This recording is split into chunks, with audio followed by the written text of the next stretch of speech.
Hello, everybody. Good morning. Good morning. Good morning. Happy Tuesday. I'm just going to wait for a couple of seconds so that others would join me. How are you all doing?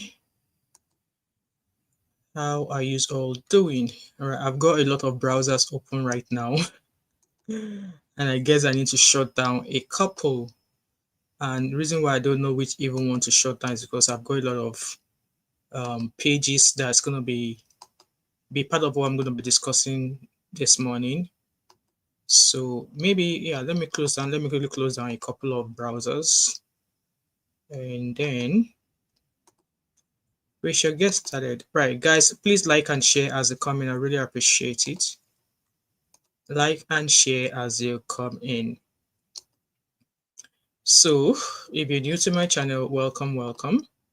And if you're a returning subscriber, thank you so much for always coming back. So let's get started. I'm sure each and every one of you already know what's happening currently right now with the US. So we're going to be touching on a few topics. Actually, I've actually got a few stories or a few topics I really want to embark on.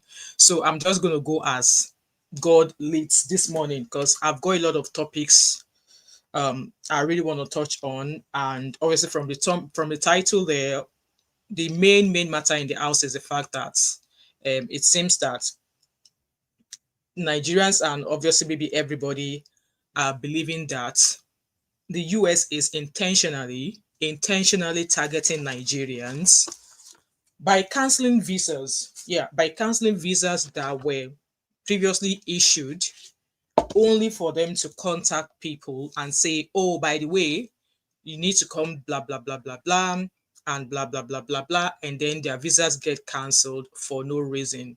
And I've since noticed that each and every time that the US makes a move about immigration, visas, whatever, the UK does the same as well. Yeah, the UK seems to do the same.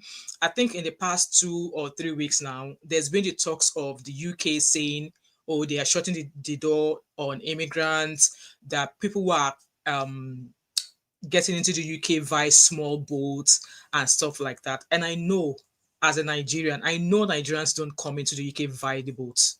We don't come into the UK via the boats. Yes, I know Nigerians will apply for the visa, they will pay for their flight ticket, and they would enter into the country. So that's why I've obviously not been bringing the story of the back to back about the small boats immigration in the UK. But then I just think that there's like a there's a style here. You know, when the US raves about immigration, the UK does the same. Or when UK does something about the immigration, the US does the same, and then Canada does the same. And it's like there's a the word is in my head. I just can't voice it. So with that being said, like I said, it's since yesterday. I think yesterday afternoon, I shared an image on my community tab about obviously the news that the US are now just canceling visas for no reason. They are not giving you the reason why. They are just giving a certain code, and you whose visa has been cancelled, you are left wondering why have they cancelled my visa? I have not gone against any visa policies. I have not overstayed my travel. I've not overstayed when I was meant to visit. Hello, Abby. Good morning, baby sis. How are you? That you'll be wondering, like, you've not overstayed your visa, why did they cancel your visa, like it's like a rude shock. But let me share my screen with you because, like I said, I found an article where that was actually being discussed, and I was like, you know what, let's bring it here. If this is something that they are intentionally doing, then maybe something has to be done. And I'm sure I saw, was it a news article or something, or I saw a video where Baba Tinubu was stylishly, shading as well, saying that when Nigeria will retaliate, blah blah blah blah blah. I'm trying to find that article now. I hope I've not closed it. Yeah, okay. I think I found. No, that's not the one. So guys, please like and share as a comment. Let me find that article now. Um. So let me quickly go on to Google. US canceling Nigerian um Nigerian visas. So it was the Guardian who actually released that article. And then, so Okay, I think I found now. Let me share my screen with you. I've got a lot of browsers open on my page right now, and I hope this laptop will not say, "Hey, you close down some browsers." So, yeah. So this is the article. Like, guys, you're going to see a lot of cookies that has gathered my shopping habits. I know Abby will going to say, "Yeah, we know what you're doing. Yeah, we know what you're doing." Right. So this is a post from the Guardian, and they did say the quiet revocation. Why is the US silently canceling Nigerian visas? Yepa, yepa. I just saw something now and I want to laugh, but we'll do that later. We'll do that later. I just saw a logo just now, Happy. You've probably seen it, but let me not talk about that. So, you like the article you've just seen there that I'm sharing with you.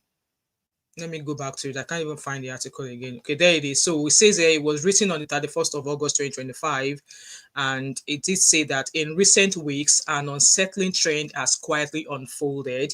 The United States Embassy in Nigeria has begun revoking valid visas previously issued to Nigerian citizens. This is not rumor or speculation. Dozens of affected Nigerians, professionals, entrepreneurs, and frequent travelers have received formal letters instructing them to submit their passports at the consulate in Lagos, Abuja, only to have their visas unceremoniously cancelled. What makes this development even more alarming is the veil of silence surrounding it. I have personally reviewed at least 8 such cancellation letters. The notice site title 22 Code of Federal Regulations Section 41.122 as a legal basis, vaguely stating that, in quote, new information became available after the visa was issued. What, like, if that was the case, would they not have allowed the visa to run its course before they decide to, do what they did by revoking people's visas? Like, guys, let me know. Abby, you're laughing. Let me know, like, if a new information was made available after the visa was issued, that's not on them. That's not on the people whom you have issued their visa. I mean, that's not on the people you have given the visa. I would imagine that they will allow that visa to elapse, and then maybe if they now come back to renew, that you can now say, oh no, we've got reasons to blah blah blah blah. Because I just felt like it's just like how Kemi Badenoch is saying, oh, indefinite leave remain is no longer going to be 5 years, it's going to be 15 years. So people who are already on the course of the 5 years, you cannot tell me that no, now instead of 5 years they are now going to be on the 15 years. No, because their visa was granted on the course that after 5 years they're entitled to this level, or they're entitled to this process of visa or leave to remain. You can't say because you are now introducing something new as a 15-year guide to indefinitely leave to remain, that those who were already on the plan of 5 years, you're now automatically going to put them on the 15-year wait. No, it doesn't apply. That's how I'm able. I mean, that's the only comparison I can make. I will have imagined that those ones who you have issued visas to, let the cost of their visa run out. Once the cost of their visa runs out, then if they plan to renew or come apply for a visa again, you can see maybe, I mean, by then, maybe there's going to be other laws or not. But I just felt like doing that in between or after their visa has been issued, and then you're now calling it's just like you start WAEC, and WAEC can now say, we mistakenly gave you A1, bring your, come and see the exam again, or this is your new result. Like, it just doesn't make sense. So let's continue. It says that beyond that, nothing is explained, no evidence is shared, no avenue for appeal is offered. Recipients are merely advised to reapply if they wish. And I think the advice everybody in the US are giving now is that, come, if you don't have any serious business in the US, just stay put. Like, there's no point applying for any visa. Oh, Abby, you've not got it back. I was trying to get you to. I'm sorry, Abby. I will see if I can get it. I don't know why I've not been able to get it. I will try and get to the bottom of that mod thing back, Abby. I was trying to get it via YouTube yesterday, but maybe when I start playing some videos, I'll quickly rush in and go and get it back, Abby. Sorry for that. You should have reminded me yesterday.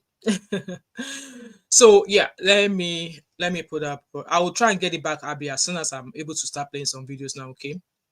So it continues saying that for many this is just not all right. Okay, it says there no avenue for appeal is offered. Recipients are merely advised to reapply if they wish, an instruction that provides no comfort to those suddenly stripped of their mobility. For many, this is not just about stamps on a passport. These visas are lifelines for education, family reunions, medical treatment, and critical business. To have them snatched away without explanation is to live lives suspended in confusion and despair.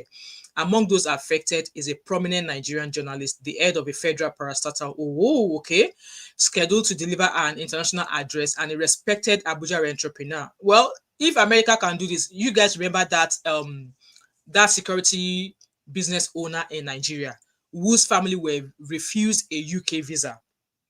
His sister is married to an Oyinbo woman here in the UK. So he is a company that provides security systems in Nigeria. So he has provided security for like dignitaries in Nigeria everywhere. So the UK are still telling, they still turned down his visiting visa, saying that the evidence he provided was not enough. And people were like, oh, people now, their source of wealth is not always, is not always the way they portray it. So if the UK can refuse somebody with a well-recognized business as a security agency, as a security firm in Nigeria, or more, America will refuse anybody. America will refuse anybody. So it says here that, and a respected Abuja entrepreneur with a spotless travel record, each had to abruptly cancel engagement, refund tickets, and explain to partners abroad why they could no longer show up. In some cases, the humiliation has been unbearable. Travelers discovering at the airport, sometimes even at boarding gates, that their visa, wow, that's bad. Even at boarding gates, wow, that their visas had been quietly invalidated. A few were briefly detained by immigration authorities before being sent home in shame. These are people who never overstayed their visas, never violated immigration rules, and never raised red flags. So what changed? Exactly, we should be asking the American embassy or the US what changed. And I think I was on the show yesterday, or we were in a chat yesterday where they were saying that ICE in the US are now going to African shops, like they're going everywhere and anywhere. I mean, if they could go into schools, and arrest parents they know of a certain wherever they come from that probably will not have immigration status. If they could go into schools, where would they not go to? They will go anywhere. Why would they would exempt African shop? They would exempt African shop. So the article continues that the wave of cancellations appears to reflect an unspoken tightening of US visa policy towards Nigerian travelers. Since the late 2010s, Washington had steadily increased security of nationals from high migration countries, with Nigeria frequently on that list. I guess this is a sign they are telling Nigerians what to do. And I'm sure you and I, as Nigerians, we know what we're supposed to do, but we're just not we are acting as if it does not concern us. Abby said, this immigration thing, I guess they are telling Nigerians something that will hold your government accountable. Stay in your country. They just can't tell you to our face, but this action, that is what this action is actually saying to me. This is what it means to me. Abby said, I know a lot of people who wish they jackpot since. Exactly. See, even in the midst of the fact that some people's hello Atu, hey, long time Atu, well, long time. How are you? Welcome, welcome. Even while we are reading stories of people's visas being cancelled, some people are rejoicing. There was a video I was watching on TikTok about 5 girls who all had visas and they were jetting to the US. And then people were like, God, when? God, when? God, when? So Abby said, I'm even scared to go to America next year like this. Their wala is too much. I've been seeing British citizens getting sent back unprovoked. Wow. Anyway, hopefully maybe before next year, things will have resolved a little bit. So it continues saying that with Nigeria frequently on that, leaked documents from the Trump administration era revealed guidance that encouraged officers to flag entire demographics rather than review cases individually. That's what UK immigration will say, that cases are being dealt with individually. What Nigerians face today seems to be a continuation of, if not an escalation of, that troubling practice. The Ministry of Foreign Affairs must urgently respond by issuing a public statement, lodging a formal protest, and demanding clarity. Failure to act diminishes Nigeria's dignity and leaves its citizens vulnerable to arbitrary treatment. Diplomats owe it to Nigerians to press for transparency, insist on accountability, and defend the right. But at the end of the day, when we look at these things, like why Nigeria is constantly on their list, go to the Department of Justice website of the US. Who are the top list of people being arrested for fraud? Who? I mean, you guys must have seen a lot of those stories on my channel. Who? Like what country? Like I said, in the past 2 months, when I started bringing that story back to back, there's been almost like 20 Nigerians who have been arrested for committing fraud, defrauding them of COVID package, defrauding them of funds that are meant to be given to people who struggled during COVID because of their small business and stuff.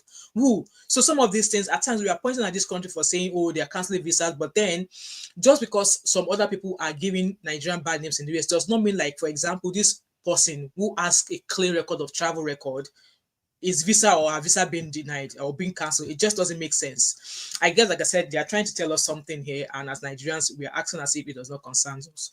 So Let's move on, guys. I've got my other devices so I can see your comment while I'm reading the news. So it continues saying there that at this core, the issue is about more than visas. It is about fairness, reciprocity, and human dignity. Nigerians deserve to know why their travel rights are being revoked. Exactly. If the US, so like I say, if they are revoking their visas, they should be given the exact reason why. Is there a certain documentation that were not able to be confirmed? Is there something that the applicant has submitted that they were not able to confirm before they issue the visa? They should let that applicant know exactly why they're refusing a visa rather than section 222. Like what is section what? Tell me what I have done in my application that means that you are now canceling my application or my canceling my visa after you've already issued it. You need to, like, it should be done individually, it should be reviewed individually, not because there's a certain leaked documentation that says that Nigeria is constantly being scrutinized. Robert says, let African leaders make conditions of living better for their citizens. African leaders should learn from Burkina Faso leaders. I mean, I know, like I said, this is a sign that they are telling us that sit in your house, tell your government to do what is best for its people. But yeah, my people will not do that, okay? And we are just going to keep coming out there to call out a country that is looking out for its people. Should we be calling out the US government for looking out for its people? Should we be calling out the UK government for looking out for its people? Should we? Because at the end of the day, Nigerian government do not give a freaking F about Nigerians. They do not. They do not. Abby said, yes, so plenty TikTok videos I will send to you. He even spoke about a friend who is British that experienced this to wow, send back for no substantial like, can you imagine? Can you imagine? So this article continues that those grants must be clearly stated. Cryptic references to, in quote, new information are not enough between two nations that claim to be partners. Exactly. I just mentioned that even before I read that part. This is a quiet crisis with devastating human costs. Careers are disrupted, families are torn apart, dreams are deferred, and dignity is diminished. Nigerians must remain stranded in a cruel Nigerians remain stranded in a cruel limbo, their plans destroyed and their future uncertain. So yeah, that's pretty much that about that news there. And like I said, I found a video on Instagram by Sassy Funke. I'm sure you guys know Sassy Funke. Sassy Funke is one of those people that shares information about, when you're traveling, wherever in the world you're traveling to. Sassy Funke shares lots of videos about what to do and not to do when you travel. So let me share my screen with you on Instagram, and I'll bring that video to you. So actually, let me go back. Let me go back and share that screen with you. So let me share my screen with you. Welcome everybody. I see you. Please like and share as a comment. I really appreciate it. Okay. So let's hear what Sassy Funke has to say. Sassy Funke also has a channel on YouTube as well. So let's listen to her. So according to her write-up, the US is quietly canceling Nigerian visas. And the caption was, your US visa could be cancelled even after it's approved. No warning, no appeal. Some Nigerians only found out at the airport. A few were given briefly detained before being turned back.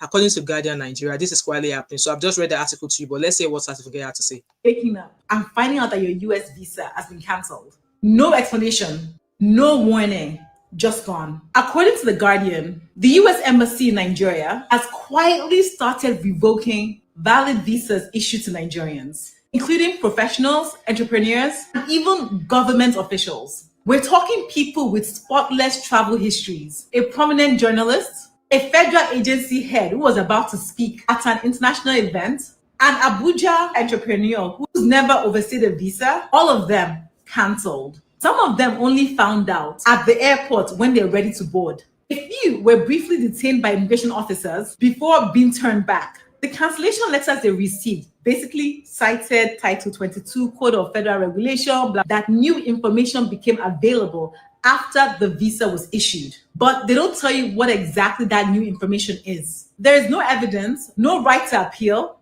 nothing. So what's really going on? Is there a quiet crackdown on Nigerians? Because nobody is saying anything. Not the US Embassy, not our own government. Let's talk about it. Do you think this is fair? Or what exactly do you think is going on? Tag someone who needs to see this. And don't forget to follow your girl Sassy Funke for updates that protect your travel plans. Imagine waking up and finding out that your US visa has been cancelled. No explanation. So that's pretty much that as well. And this is a page also from Sabio's page. It was like a number of Nigerian citizens with valid US visas are experiencing. So just pretty much the same thing. And he did say that my advice to my fellow Nigerians is to avoid the US for now if the trip is not super important. Sabio is in the US, so it's good to hear from people like him who are in the US, putting the advice out there that come, if Nigeria, if you don't have something important to do in the US right now, maybe cancel that trip to the US. So that's pretty much that about that. And I also want to share my screen. Good morning, Susan. How are you? Welcome, welcome, welcome. Atu said it's a message for absolutely, absolutely. This is a message for us to fix Nigeria. Okay, this is a message for us to fix Nigeria. And like, if all of us, if we are all running, how is Nigeria going to get better?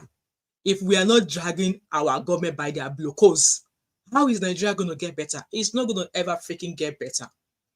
I know some of us, someone like me, I'm away from Nigeria, but I still lend my voice in the ways that I know how to, which is using my platform here. We can't all say that we don't hear these people screaming out loud. They are screaming out loud at Nigeria saying that sit in your country. We don't want you here. We don't want you here. That's what they are telling us. We don't want you here. Sit in your country. That's what they are telling us. And like I said, Nigerians, we are not ready. We are not ready because all this our government, they are doing something, crazy, and we are not, we are not if it is actually impacting us that much, we will be out here speaking about it. And like I said, there was a video I found of some girls traveling. Let me share my screen with you. I might not, I think it's got music in it, but let me take it off. I'll remove the music. So let me share my screen with you of those girls that they know in the midst of saying they are canceling visas. This is a set of 5 Nigerian girls traveling to the US, and people are like, how did they do it? How did they do it? So let me quickly share that screen with you, and then we'll move on swiftly to something else. Okay, I've got a lot of things I'm going to be talking about this morning. So I hope you have your cup of coffee. I already had a coffee myself, so I won't be having another one, just water. So this is a visa. This is a video I saw on TikTok about, I think there's about 5 of them saying they got their visa.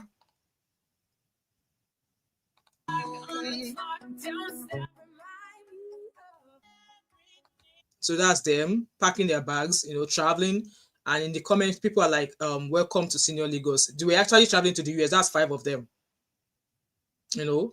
That's 5 of them traveling. And people are like, how did they do it? Like, give us a plug, blah, blah, blah, blah. This, that. People in the comment section are like, God, when? Some people are even doubting the fact that they went because they had a layover in Istanbul. Like, how can you be traveling to the US and you have a layover in Istanbul? So if you go through the comments of that video, people are like, oh, tell us how did you do it? How did you do it? How did you do it? How did you? So they probably were I think they were in Texas or something. They were, so some people are getting these visas while some people's visas are getting revoked. Let me read your comments. Ruben said, Abby, if conditions are good in Nigeria or another African country, you either go, I can't remember, I don't understand this, but I guess you are saying that if the conditions are better in other African countries, you will only go to Europe, America, either for business or vacation. Absolutely, exactly. Yeah, exactly. Abby agrees with you. So that's that video there. So now, like I said, I don't know if I want to take calls during this live stream, and if anybody wants to take guys, let me know if you want to chip in. I'll take 2 calls because, like I said, I've got quite a handful of topic this morning to discuss, and later on I'm going to break them down so that people can watch them as individual videos over time. So if anybody wants to chip in 1 or 2 things, giving you like 3 minutes of talking time, let me know and I will drop the link in the comment section. So that countdown begins now. If nobody says yes, I want to talk, I will just jump straight into the next topic on ground. But then, like I said, the advice here is this: that as Nigerians, this is the advice I'm going to give to my African people, that especially Nigerians, because I'm a Nigerian and this is affecting Nigerians. Okay, this is affecting Nigerians. I guess it is not a matter of I guess. This is a time we need to start holding our country accountable. I have a video that's going to drop later on about 7 o'clock tonight or 6 o'clock tonight about the trending stories in Nigeria and all of the things that have been happening. I want to start bringing stuff like that, like a 1 long form video. That this is a time that we need to start dragging our governments. Election is still 2 years away. Look at the current state of Nigeria. I am due to travel to Nigeria soon and I'm terrified of going. Should that be the case for someone who has been away for a very long time? Should that be the case? It's not as if maybe I'm terrified that maybe I've done something wrong. No. But then because I know that there's lack of security in Nigeria. And this is going to be this is me moving on to the next topic of lack of security in Nigeria. The insecurity in Nigeria, the one chance. I was just on Channels News there where they were sharing a new epidemic in Nigeria right now. Like you enter a car and then they carry you. it used to happen in Nigeria, but in Lagos, because I was born and bred in Lagos, and I've heard stories like that. But now it's now becoming an epidemic in Abuja, where Abuja, the FCC capital of Nigeria, or capital, whatever I want to call it, that you enter into a vehicle and you could be easily robbed. I'm going to share that video with you. So this is me moving on to the next section. So I'm just going to put like a copy, a talk, insecurity in Nigeria. So when I'm cutting down this video, I'll be able to, insecurity in Nigeria deepen. So I will know when I obviously started talking about this. So I'm going to upload that video now so that we can watch the epidemic I'm talking about. So guys, please like and share as a comment. I would really appreciate it. I think I should have made that coffee. I think I need that coffee now. So let me add the video. I hope it uploads. In Abuja, I'm just going to play a music at the bottom, okay, underneath it, because obviously somebody else is a courtesy channel TV. So, yeah. The notorious crime called One Chance has long been feared. Criminals posing as commercial drivers, robbing passengers before dumping them on the roadside. But today, we reveal a disturbing evolution where the robbery doesn't end with stolen cash or phones. It becomes a moving kidnap, a high-speed trap where your very identity is hijacked. Once inside, victims are held captive long enough for the gang to force them to unlock their phones. And then, using Nigeria's instant loan apps, the criminals take loans in the victim's name, cashing out before the terrified passenger is even released.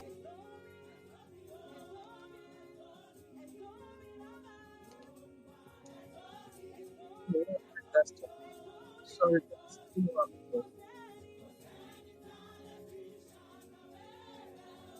I don't know what. Let me.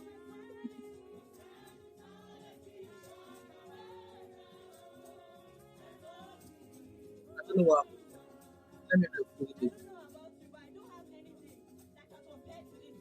I don't know what.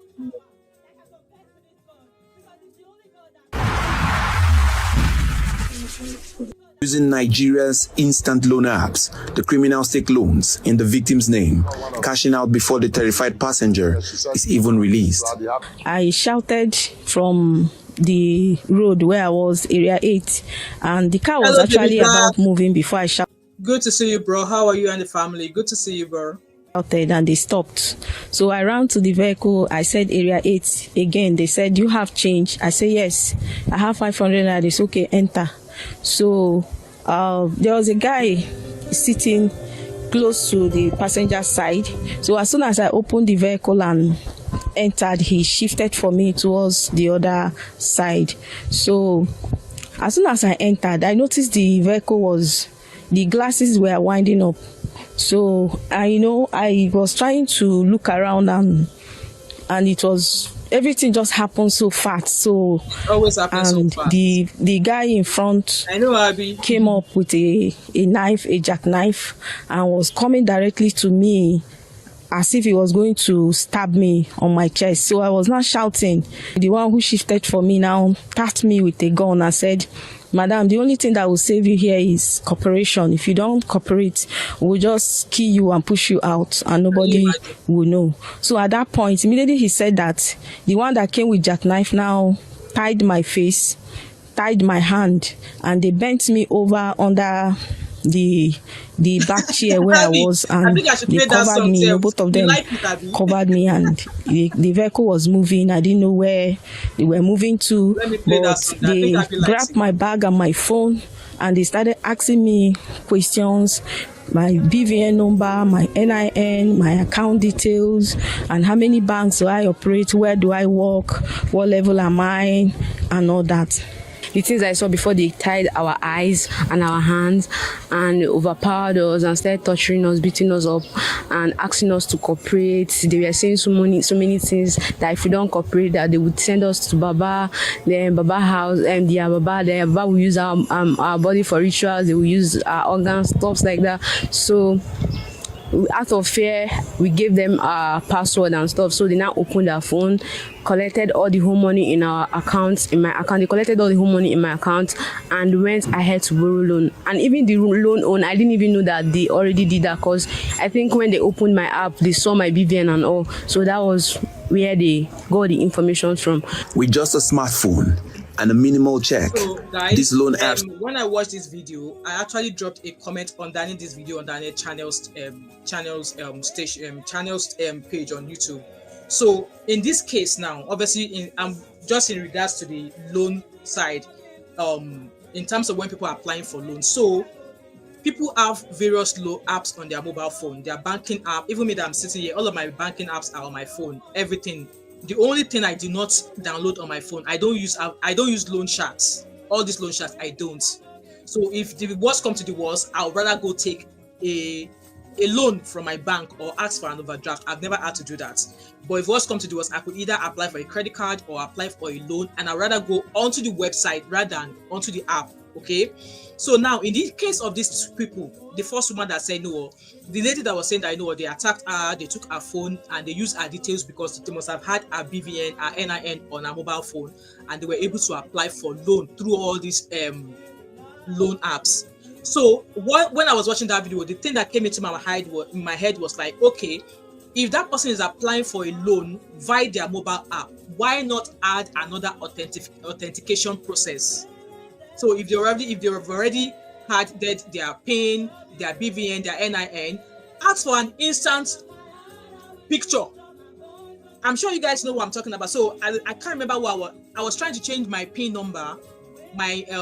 So I received a card because my card was expired. My banking card was expired. So in order for me to activate it, I go into the banking app on my phone, and by the time I added the number that was sent to me, because you go into the app and they'll ask you to confirm the number on the card if it is the same thing as what is on your app. So once you do that, for you to submit it, they will ask you to take an instant picture of yourself. Yes, it will pop up, say take an instant photo, and to bring like a shape, like a circular shape that you need to put your head in it, and then you click on the as if you want to take a picture. They ask you to do that. If you're not able to do that, they will not be able to confirm that card for you. So I think this is another security aspect or security level that these apps or these banking apps need to incorporate. How soon they do it, I don't know. Because I was watching this video to this particular moment when I was on their page. That was what came to my head, and I did drop that comment that maybe the bank should introduce another security act. Because at that time, if that person is not able to put their real-time face, then the loan will not be approved. So if person wait there and put for something, if their face is not there, like a live picture, they should not be able to apply for the loan, right? There will have been a system, there will have been a way they will have been able to wire that system so that if the live image of that person, like if you want to take a picture now, if it is not live, then the application will not go ahead. So I think this is something they should think about. If any of them is watching this video, or if you work with any of these banking apps, maybe send this idea to them. This is what they do here in the UK. Even when you want to activate your PIN, if you ask for a new PIN for your bank card and you want to activate it, they will have to ask you for your live picture. Take a picture, and then once that picture, you send it. And when you send it away, it is not instantly that you'll be able to use your card. No, it should take about it depends on what time of the day. It might take another couple of hours for them to even activate it for you. So I think that's something, but I just thought about it. Let me guys know if you think that's makes sense. But can approve and transfer money in minutes. It's a system designed for convenience, but one that the criminals now weaponize. I think there must be a stricter compliance or checks on the part of the CBN to be able to say who is asking for this loan and for what he or she is needing that from. And of course, we have the data, we have the technicality, we have technology, such that we know when we ask for loans, it entails that you need to ask for your NIN, which is your national identity number. And of course, sometimes you need to look at the history of such individual that's asking for the loans. And most importantly, most of these financial or loan agents request for KYC, that's know your customers. And I think the fastest loan one can get these days is 24 hours. So I think with that number of time that is given, it's enough time to be able to at least do the basic KYC, that is know your customers. The FCT Commissioner of Police says prevention is the first defense. What we are doing in the rush hour now, we have bus stop policing strategies. The moment people are closing from work, we have our plainclothes operative and patrol team positioned around bus stop. What we want to appeal to people is that they should try as much as possible to use designated bus stops where they bought vehicle. When you see people standing alone looking for fast vehicle, they fall into the hands. And this is the challenge we're having. But in a city with no clearly marked transport system, the question is, this happens at designated bus stops as well. It happens at designated bus stops as well. how many people even know where these designated stops are? Exactly. Until technology demands more than a 4-digit PIN to open a financial life, and until Abuja commuters have a safe, reliable transport network, stepping into the wrong vehicle could mean you lose more than your valuables. It could mean losing even a future. Soonest Nathaniel. So guys, what do you think about that? You know, even designated bus stops, they do all of these things at designated bus stops as well. You know, they will just park like every other vehicle. And you'll be surprised that some of them will even be operated with a vehicle that they park at the tolling station. And then once before they move, they might just maybe park halfway, remove registration number and put another registration place there. People in the car will not know that they've entered one chance. So I believe there's more that could be done to Nigeria. When we are talking about Nigeria, let's go on to talk about policing in Nigeria and how a police officer was actually justifying extortion. So that's the section I'm moving on to. Police justifying extortion. Justifying extortion. Let me find that video for you guys. Let me find that video. It's on my Instagram, so I'm going to share my screen with you. Because obviously there was a video of where police officers were collecting money. They were collecting money and they saw them saying Nigeria, Baba Tinubu said Nigeria is getting better. So let me find that video.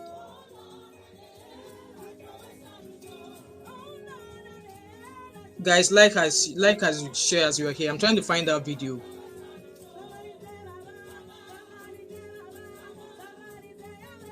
Okay. Market goods today. See police officers. It's saying that are judged and they collect. Are they collecting tax? Are they tax collectors or what? Or they pay them salary that day and it's all of a salary that he has there. Obviously in their truth, you can see that it's police asaba. So market good. Where see all the things when we sell for today market. I'm on a sharing time. We'll count and share. When they try. When they try. Lakpa. When they try. Where. Market good today. Market good. Where. So apparently that's police saying, police that are busy, they should be on the road, that should be checking cars near the accounting market. Is that the end of the day? And then there was a video of a Nigerian police officer who practically just, justify Nigerian police extorting Nigerians. I feel so bad when I saw our police officers being paraded that we were caught collecting money or counting money. I think it is time we began to tell our officers to always be very, very conscious of their environment. Like I've always said, I'm not against discipline. And I am not in support of corruption. Corruption is bad. Corruption is everywhere in our system. And we are doing everything we can to ensure that we stamp it out. But then, whatever you see the Nigerian policemen doing or getting involved in is just a reflection of what is happening across the country, except we want to deceive ourselves. But then, I want to warn our officers, don't always let people use you as scapegoats. How on earth could you be counting money like that? As if you are in the market.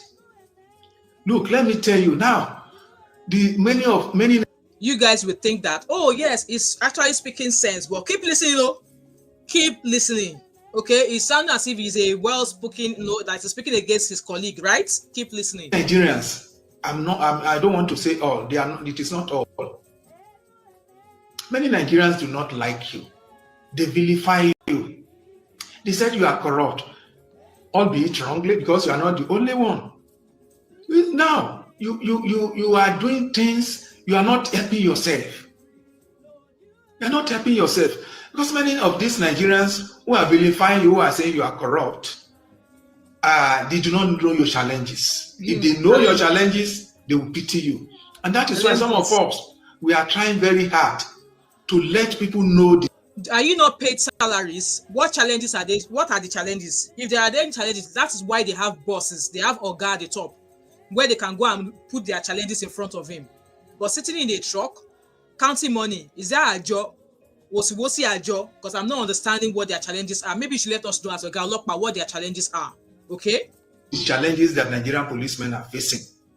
So they are facing challenges, and you're saying that because they are facing challenges, it's all right for them to stop motorists and collect money from them. Now who get this one? Whose papa is this? This is somebody's father. This is somebody's Odogu. Abi? I am quite aware that vehicle that you took to that point, you were the one that took care of that vehicles. That rickety vehicles. As rickety as it is, you were the one who paid. So how is the money that they are collecting now going to solve the rickety vehicle? So the money that you said they've collected now, are you telling us that it is that money that they are going to go and use to go and buy themselves a new truck? This man is pretty much, just like Abby said there, this man is pretty much saying that you can collect money, but you should have eaten the money now. Don't collect money where you will be seen now. That's practically what he's saying here. But let's keep listening. To repair, because most of these vehicles, they are damaged beyond repair. Shebi, you not get Oga. You not get Oga. Kudubu, they work for Baba Tinubu. So I'm sure Tinubu has some sort of whatever budget for the police. And if the truck is giving you problem, do you not have bosses? Do you not have departments that is meant to fund for stuff like that? So why are you coming to social media to tell this to us? You should have directed your message to Baba Tinubu and your Oga at the top, Ademuyiwa, or what's his name. Direct all of these concerns to your bosses, not to Nigerians, not you coming out here to justify that it is right for police officers to collect money from people who at the end of the day, you don't know, maybe the vehicle they are using, they went to go hire the vehicle and they will have to pay the owner of the vehicle at the end of the day. And you are collecting percentage, you are collecting tithes from them. That is for officers, for divisions that even have any vehicles. Some of these vehicles, they are already parked, damaged beyond repairs. The one that Yoruba will say, you will be the one that will pick these vehicles, take it to the mechanic. You will be the one that will go to spare part dealers and put your name down. You will buy on credit. Maybe it is the gear that is bad, or the LED lamp that is bad, or the horns, or steering, or whichever part. Police officers will be the one that will go to the spare part dealers to buy on credit, on the understanding that they will be paying by installment. You are. Nigerian police buy spare part on installments. I hear it for the first time. Jesus, buy. In fact, let me play this my song that Abby is saying that this is my song. Let me increase the volume. Let me increase the volume.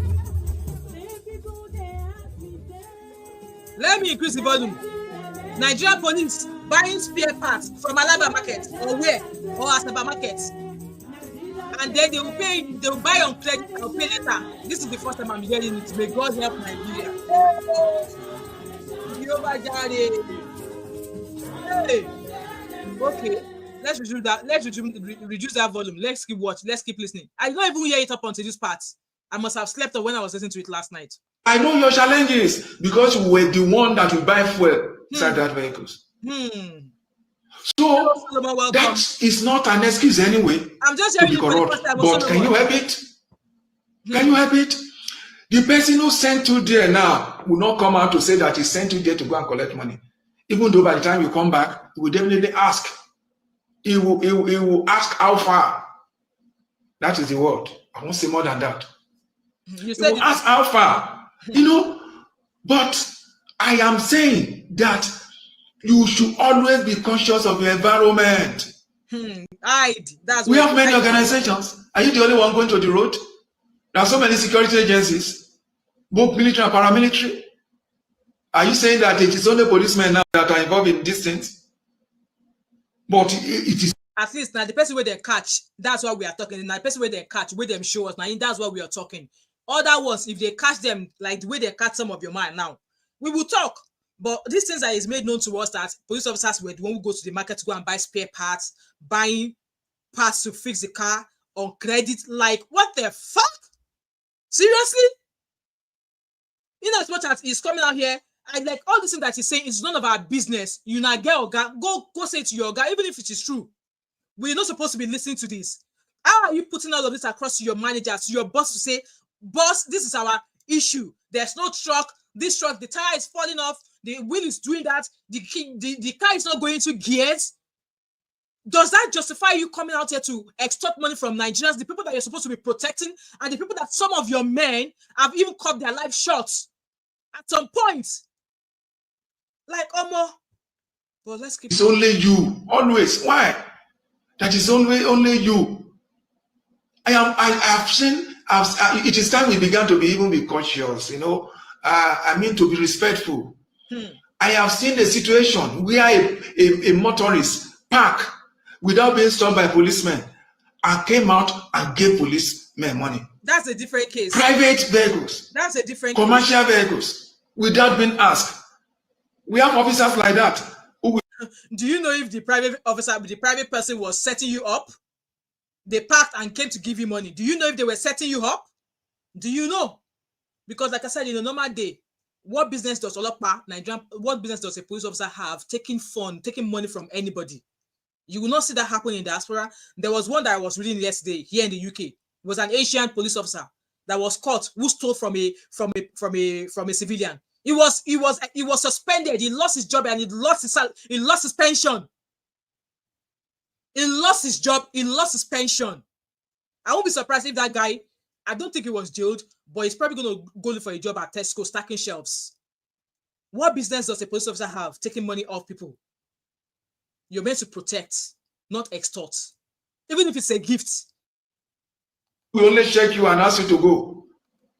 Some officer, you want to give them money to say you are to, believe me, Nigerians, we have officers like that. You go to the station, you see officers asking you. So Solomon said, I love this guy. This is the truth. Give this guy his flowers. We should appreciate this guy for coming out. I won't be surprised if he's no longer an officer. I won't be surprised if he's no longer a police officer. Remember the soldier that came out last time to complain about where they were sleeping. He came back again to say that they've sacked him from his job. For this man to come out, I don't believe he's a serving officer. I mean, I could be wrong. I'm hoping to be corrected. For the fact that he's come out to say these things, it might not be a serving police officer. Maybe he's retired or something. So, yeah, possibly he's retired. Like I said, I'm open to correction. I stand to be corrected. Just write paper for bail. You bail. And in such a situation, some Nigerians would be so benevolent to the extent of saying, take. But then, how many officers will do that? And is it their fault? No. I have told you their challenges. So, officers, let's always be guided. Let's always be careful. And I'm using this opportunity to plead with the IG and even the Commissioner of Police. Please, we can always warn these boys. We can always ask them to sin no more. Now today, have you guys not seen videos on Harrison Gwamishu's page? Bringing, how they are extorting money. And how Harrison Gwamishu has been able to, facilitate how to get that money back from those officers. Now today, how many of them? It's because they are not really being disciplined. If they are actually truly being disciplined, a case will not be showcased on social media today. And the same thing that was showcased on social media today is happening tomorrow already. They are not really being disciplined. If they are appropriately disciplined and they actually show a scapegoat, they will not have the guts to go back on the road tomorrow and continue the same thing by other police officers in other cities. If they are truly being disciplined and it's being published along all police officers in Nigeria, so people don't go come up for a house the following day, continue to go and be collecting money for people for road. They are not being disciplined, in my own opinion. I don't want to preempt the outcome of the orderly room, but I am begging our leaders, the top echelons of the force, to always have a second look at a situation like this. To always look deeply at the circumstances surrounding this type of situation. Please don't let us just be dismissing these boys anyhow. Dismissing them will be counterproductive. Dismissing them will not solve the situation. Okay. They need orientation, and apart from orientation, sir, they need to be taken care of. That is what we have been crying about. They need to be well supplied with enough logistics. Otherwise, dismissing them will just be a scratch on the surface. It won't help the situation. That is my take. Thank you, and God bless. Right, okay. Caleb said he wants to call it. I'm going to drop the link and I'll take 2 calls, okay? I'll take 2 calls and then we'll move on to the next topic. Caleb, I'm dropping the link in the comment section. If you want to call in, the link is on the screen there. I'm going to take 2 calls, okay? So that's the link there. I'm giving you the chance to phone in now. You can join in and going through the link on the screen. I'll take 2 calls before we move on to the next topic. All right? So I'm waiting for you to jump on, okay? So 2 calls, the link is in the comment section. Yeah, you can comment through the link. All right.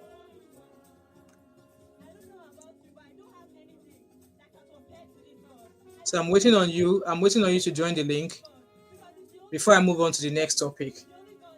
The link is in the comment section. Right, okay, that's Caleb. Hello, Caleb. Unmute yourself. Good morning. Unmute yourself. Right. So I'll give you another chance to come in, okay? You are already in. I don't know why you left. You're already in. So I'll give you the chance to come back in again and then we shall take it from there.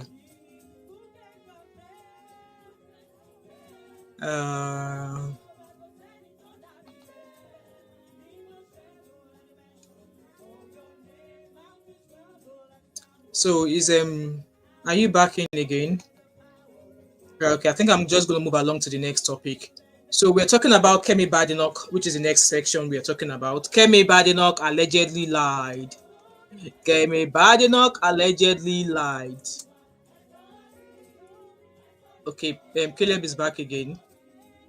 Right, unmute yourself, Caleb.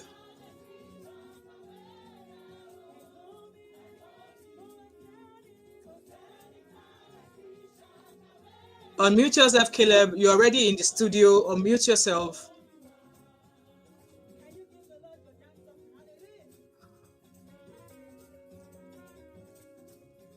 Okay. Good morning. Good morning. Good morning. Welcome. Right, you have 3 minutes to contribute before we move on to the next. I appreciate you this morning. And the topic you're talking about is one area I'm so interested in. Look, that guy is right. He's very, very right. I'll give you over 1,000 reasons. Look, one, these guys, they buy their uniform. Police service is one of the worst professions anyone could go into in Nigeria. The moment you are going into it, you are going into corruption. The moment you are going to a den of wicked souls. Look, I'm fortunate to have a lot of them around me. They buy their uniform. Check their barracks, check everything. When they transfer you, they don't pay anything compared to what their counterparts were doing in other Western world, like America, like London, everywhere. But in Nigeria, police is one of the worst professions anyone could go into because they pay for almost everything. From the training school, you are buying your uniform. I'm privileged to know all of this. I have somebody, look, during Ajimobi, I have the 2 commissioners that were with Ajimobi in your state. They come to my house every day in the US. The minimum they earn, in fact, as a matter of fact, one of them earned 70,000 naira after when he retired. Then they increased the money to about 100,000 just recently, probably last 2 months ago. We're talking about it. And I was like, if a commissioner of police, a commissioner in the state is earning 100,000 naira after retirement of 35 years, so what will happen to inspector, sergeant? Check their gratuity. Most of them after 35 years, they get 2 million, 3 million, and that's their take home. So what do you want them to do with it? They have children, they have life to live. It's not like they have plans for them. Sometimes they send them abroad, they send them on the road. They don't even take care of them. They don't take care of these guys. I can tell you, I advocate for them. I'm one of the people who pioneered one block. We have an agency. We're looking out for them. So I will tell you, these guys are suffering. They don't see most of the vehicles. You see them driving on the road. They gas up these vehicles. Nobody cares about them. Nobody cares about them. They got the vehicle. They take care of the vehicle. When there's a breakdown, they have to source for money. This money will be sourced for me and you on the street. I'm telling you, check their police stations. Sometimes you go there, they don't even have just one piece of paper. These guys don't have it. Apart from that, these guys don't even have just even pen to write. They don't have it. Computer, they don't have it. Laptop, they don't have it. They don't have anything. When you go there and complain, they will tell you there's no gas. Really? I live in Obadede Police Barrack for 27 years. Police wasn't like this several years ago. They used to have whereby you get gas in the morning. I'm in fact, I'll tell you, I'm inside, in and out of police. I have all my friends, commissioners, DPO in Lagos. Sometimes when they complain to me, I'll say, oh my God. So they wish they never even joined the police. I'm telling you, mom of five. It's painful. It's something that bothers me a lot. So you can't get justice in Nigeria because most of these people, they provide it themselves. That's why you see them harassing the citizens on the road because they need money to buy gas to do this. And sometimes when they send them on operation, these guys don't even have money to move. That's why, check where they sleep. They sleep on the road. They sleep in their vehicle. On a good day, they should be in an hotel. All these are morals that will lift them up in doing their job properly. I appreciate you, Mom of Five. Thank you. God bless you. Thank you so much, sir. Don't be a stranger here. Thank you so much, sir, for that contribution. However, like I said, if it was I don't believe it's still a serving officer, but then I want to believe that there's an avenue, there's a channel for something like this, that they will take something like this too. Because at the end of the day, if they really want police officers to fight crimes, they're not going to fight crimes on their feet. They're not going to fight crimes riding a bicycle or Okada. So I want to believe there should be a department. It should be, like, Abby, you are right. It should be an honorable job. But then, if the job is not easy for them, there should be like a department within the police they will go to. Say, boss, we don't have trucks, we don't have fuel, and they should be able to get that, sorted instantly. But I don't think him coming out social media is the right thing to do, because we've seen other people who came out in the past, and he came out and say, oh, he lost his job because of that video he did. Because all these things that he said, even all the police officers, their organs, they cannot tell me they are not aware of all of these things. But yes, Mr. Solomon, your views are highly appreciated. Thank you so much for that. And with that being said, I'm going to go on to the next topic. Like I said, Nigerian government could do better. They are busy spending money, renovating a hall in Abuja, when police are out here saying that they don't have fuel, they don't have truck, they live like homeless people in the street as if they are in Afghanistan. Even homeless people in Afghanistan are better than Nigerian police. I'm sorry to say.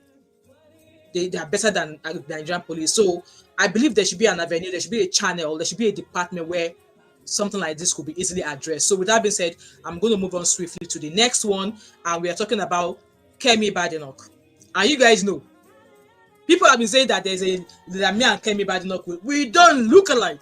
We do not look alike.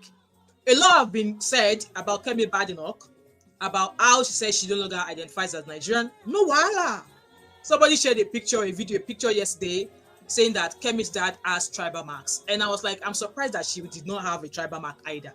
Because for a father who has a tribal mark or more, they will want that same stamp on their children. And this is not me advocating for such. I would not advocate for children to be given tribal marks, okay?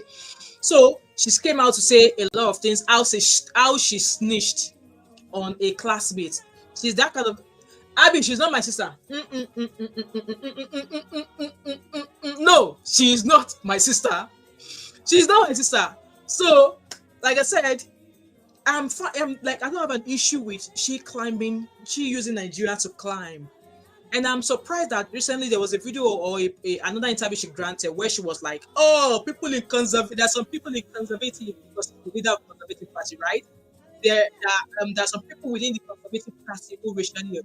And I'm like, Kemi, Sinobi, come closer. So if that was the case, why did you not come and put them on a full blast? Because if you guys have not seen that video I made about her saying that she's surprised that they said there's racism in people. That's why she's always quick to come and what's that? To come aside and say, no, there's no racism. So the people in your party, they actually racially abused you. And you did not think to put them on a full blast and call them out. Like, Kemi, I'm sorry, you are a disappointment. You are a disappointment. And that video that I did I've not even heard that part of where she said that some people in the Conservative Party were, they were racially abusive against her. So you said you've not seen it. Maybe when you newly came as a 16-year-old, you did not see it, right? But in your adult age, and you are in the midst of the people, and you saw Koro that there was racism, you did not think that it was enough for you to come out and say, oh, by the way, I chopped my word, though. There's actually racism because this is my experience as a Conservative Party leader. This has been my experience. Like I said, Auntie Kemi, you are a two-face. You are a two-face. And see, whatever policy you want to change, I'm not holding you. Because we were just talking about the US revoking visa. The US is looking out for its people. And if the UK is doing the same as well, the UK is looking after the well-being of its people, and I happen to be one of the UK people that the UK government is looking after for their welfare. But you actually lying about things, you telling us that there's no racism. I had to do that video because, like I said, my daughter was racially abused. I believe she was like 7 years old. She was in primary school. And after that incident happened, I remember clearly she was asking for something, and I said no. And she said, Mom, why did you say no? Is it because I've got brown skin? Guys, I can never forget that sentence my daughter made years ago. I can never forget that. Is it because I've got brown skin, Mom? Is that why you said I can't have that? I'm like, no, you don't need this, you don't need that. I can't even remember what she was asking for that time. I think it was maybe around up to Christmas or something that she was asking for something. I'm like, come, you've got everything you want for Christmas. Now you're asking for something else. I'm like, no, you don't need it. My daughter, age 8, said to me, Mom, is it because I've got brown skin? That's why you said I can't have that. That was what my 8-year-old said to me. So you saying that, oh, there's no racism in the UK. I was so mad, and I was hoping that my video will go everywhere so that me and you will come and sit down and have a face-to-face talk. You're lucky because you've got, like, your kids, your kids are, their skin, they can easily be taken as, people won't look at their skin twice as compared to a black skinned child. But then, what we are talking about is today, that is the fact that there was a video going on about now how she lied that she gained an admission to Stanford, that Stanford allegedly gave her scholarship. Let me put that video here. I had to download the video because I really wanted to, so that I'll be able to put my thoughts and opinion as I'm going. I hope I have that video. Okay, let me quickly go and find it. I don't think I saved that video. Or more, if I don't save that video, I'll be so mad. I don't think I saved that video. Chai, I will need to go and play it from my YouTube, from my Instagram. At 16, exactly, Abby. Let me share my screen. I think I have it on my Instagram. I guess that was where I found it. And that lady that is on her case, or more, I am enjoying it. I am enjoying the way she digged, she went into Kemi Badenoch. Let me find that video. There it is. So, guys, listen. I haven't stopped laughing since I heard this news because Kemi Badenoch is a gift that keeps on giving entertainment, an embodiment of the psychosis of the house Negro. This level of embarrassment galore even has K-legs. I love this for her. Let's get into it. Now, first off, this headline is bullshit. But what do you expect from the media class? Kemi Badenoch lied. That is what it should read. Kemi Badenoch lied about being offered a place at Stanford University, the US Ivy League uni, to study medicine at 16. Medicine, or pre-med, as she put it. She's been saying this for years. It's been part of her political CV. It turns out to be a freaking lie. And that is what the headline should read. The embarrassment is hot. Stanford is basically saying we have no record of Kemi Badenoch, period. No record of her application, no record of offering her a scholarship, no record of offering her a place to study medicine at 16 when medicine is a graduate degree.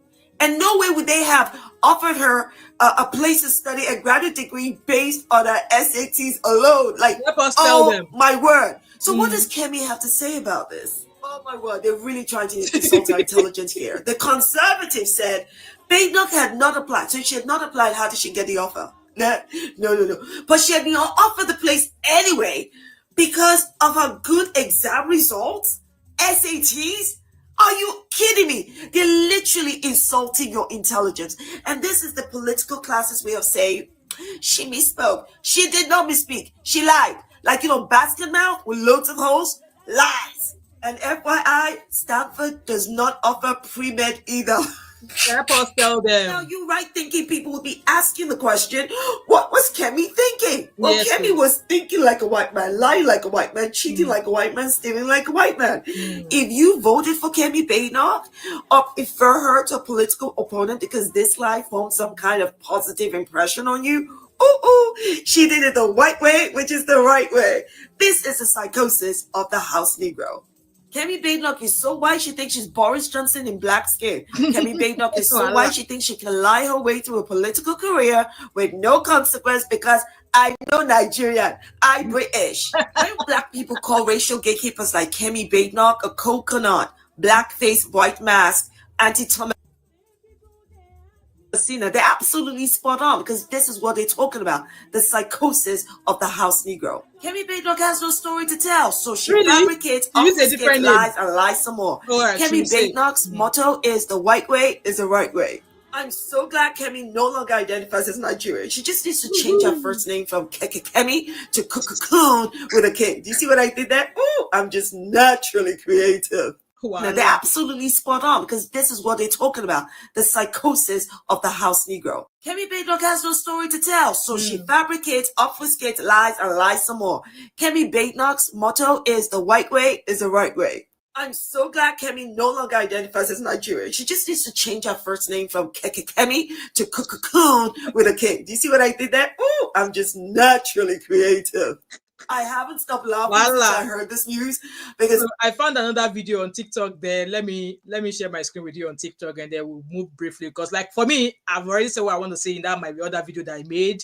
That you know what, Auntie Kemi, stop lying. There's racism in the UK. If you want to get into number 10, go ahead and get it in there. Nobody's arguing with you. Just keep doing what you want to do. So this is the video I found. I don't know what is. So let me read. It says Kemi Badenoch took advantage. This person saying that Kemi Badenoch's family took advantage of the UK. All right, okay. The UK to get a free university. Where's the volume now? Let's hear what she has to say. University education for her, and that is just the tip of the iceberg. So Kemi's out here saying, "Oh, I'm going to make it really difficult for foreigners to get citizenship in the UK. It's not right." But what she fails to bring up is that her family lived in Nigeria. Her mother got pregnant, came to the UK, gave birth in the UK. And in those days, you did get birthright. If you gave birth in the UK, your child automatically got British citizenship. That doesn't happen anymore. She gave birth to her, got the citizenship, took her ass back to Nigeria, carried on earning money there, carried on paying, maybe paying her taxes over there, did absolutely zilch for the UK. And then when her daughter was about 16, 17, she shipped her back to the UK so she could get a free university education because in those days, again, university was completely free because the taxpayers were paying for it. So Kemi took full advantage of the UK system, and so did her family. And now she's talking about immigrants in such a negative way.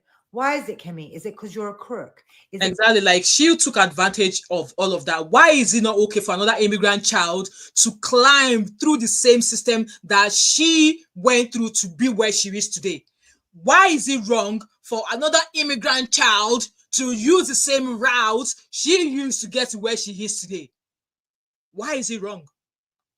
Because you are the criminal. Is it because you and your family took advantage of the kindness of the UK? And now you want to deny real refugees, people escaping war, people escaping genocides, people in desperate need. But you were just rich in Nigeria.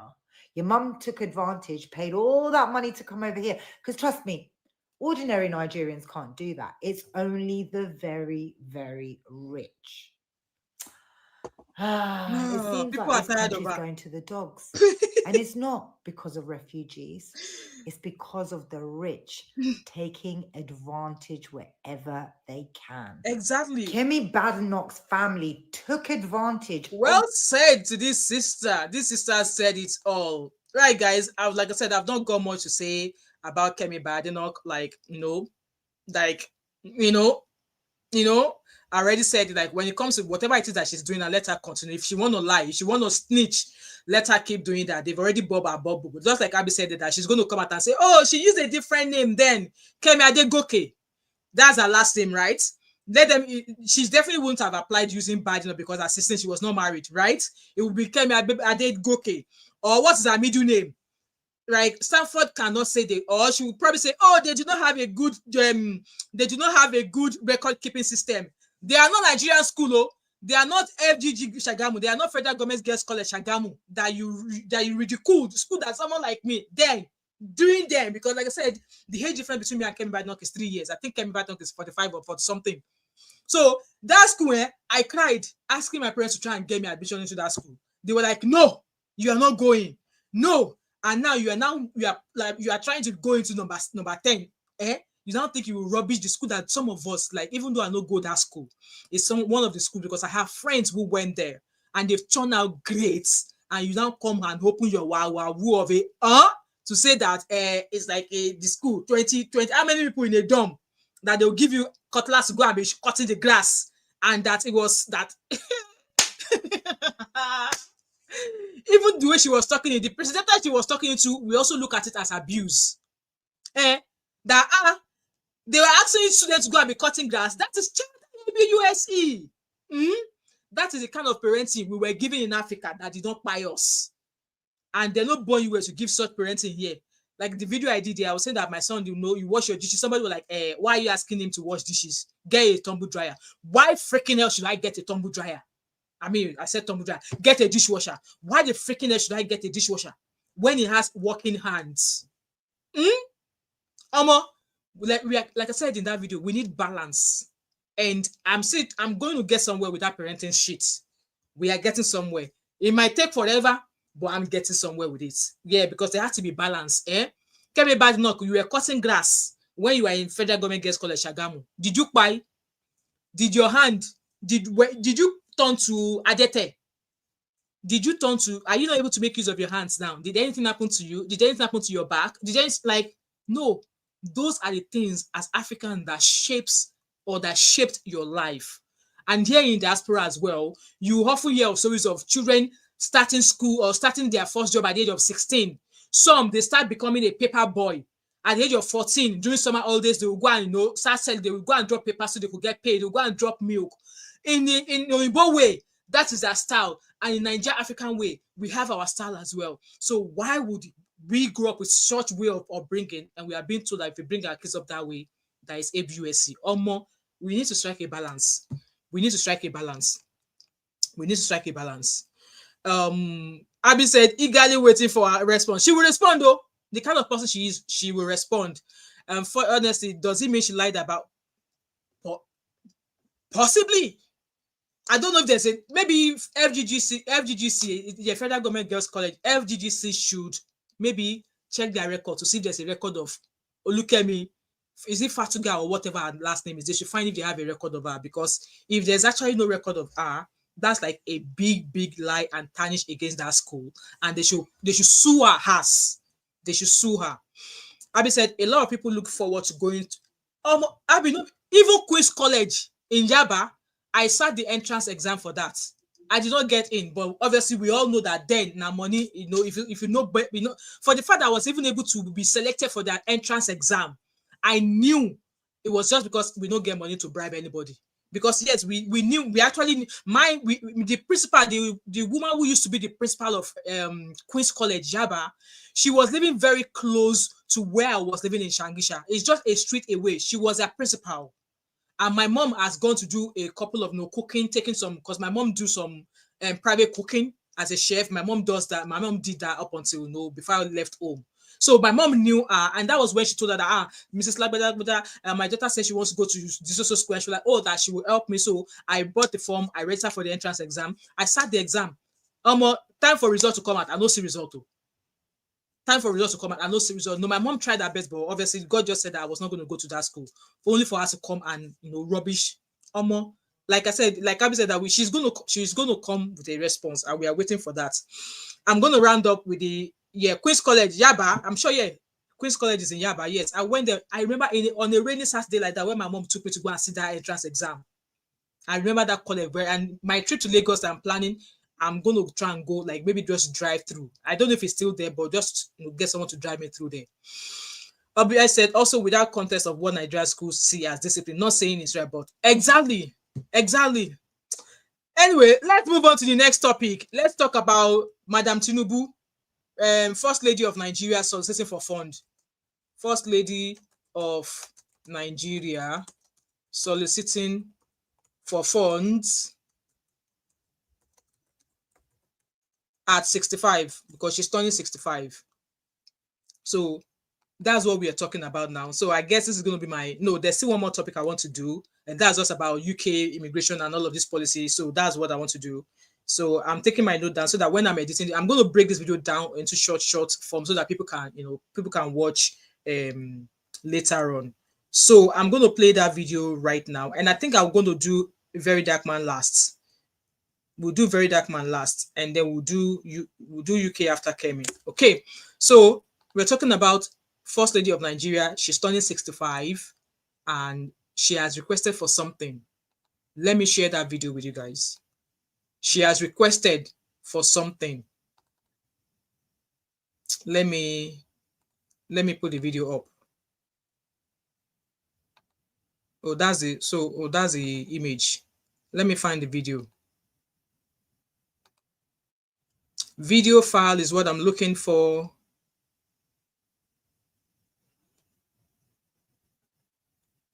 I don't know why I can't find the video. This worthy cause. I'm hoping I'll find the full video.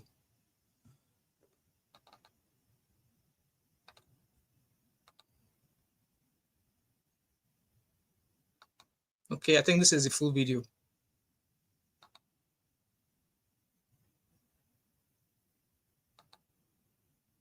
By the special grace of God, I will be turning 65 years old on the 21st September 2025. Okay. And this happens to be a Sunday. This is why I have decided to dedicate the day to God for all His blessings in my life and having a quiet birthday. Okay. I wish to appeal to those who would like to send a birthday card, cakes, flowers, greetings in the... Like, wow, who wants to send birthday card? Like, let me start from the beginning again. I want to play a song. Let us play Thanksgiving song for her. Let us play Thanksgiving song for her. By the special grace of God, I will be turning 65 years old on the 21st September 2025. Okay. And this happens to be a Sunday. This is why I have decided to dedicate the day to God for all His blessings in my life and having a quiet birthday. Okay. I wish to appeal to those who would like to send a birthday card, cakes, flowers, greetings. I would like to appeal to those who want to send birthday cards, cakes, gifts. Like, seriously? Seriously? Let's keep listening. Greetings in the newspapers or gifts. Should please send the funds to the designated... Or gifts.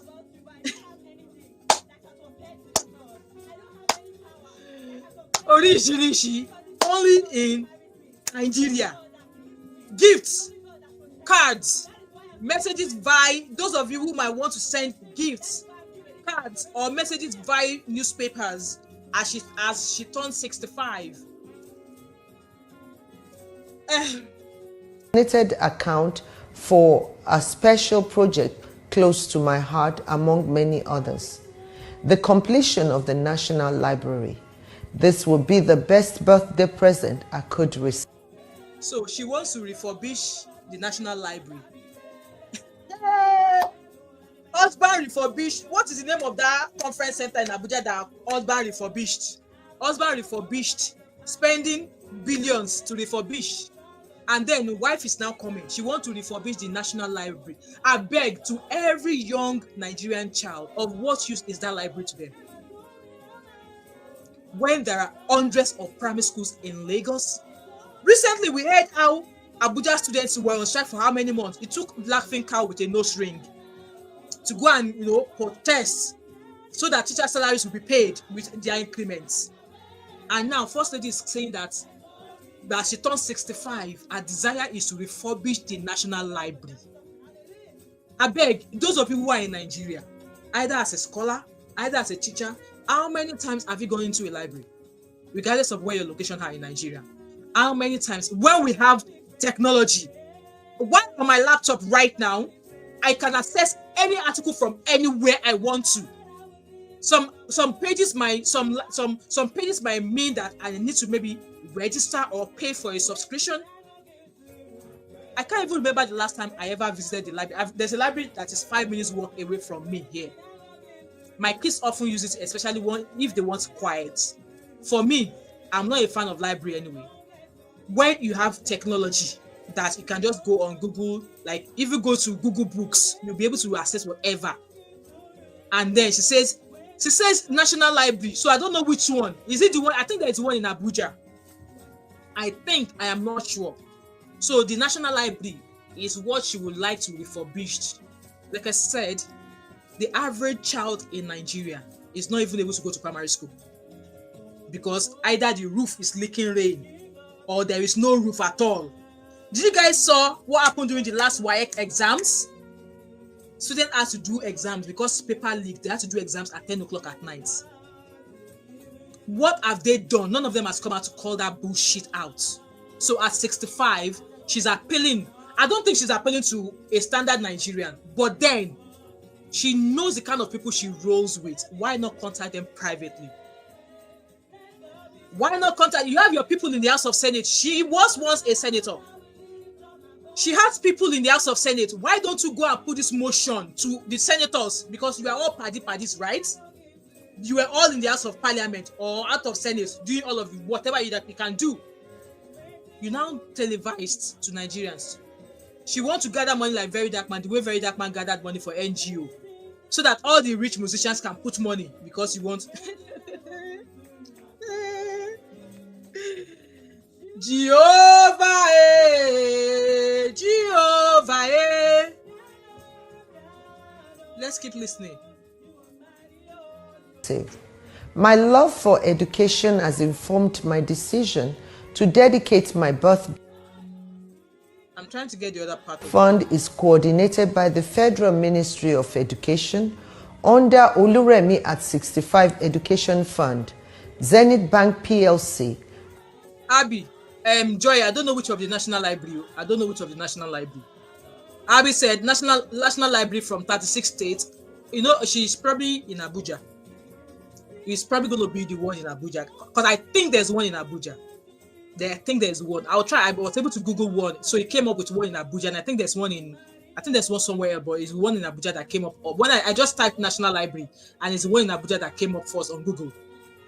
So Joyce said, "Is this not a government property?" Help us ask her. They are able to spend 2 billion on one street light, but they are now coming to social media. They are coming to Nigerians for people who want to give her cards, cakes, flowers. Like, who will use the library? I don't know. Maybe at her retirement, she will have a library to go back to. Guys, I'm saying this with all respect, but I think this is a blatant shame. But let's keep listening to her.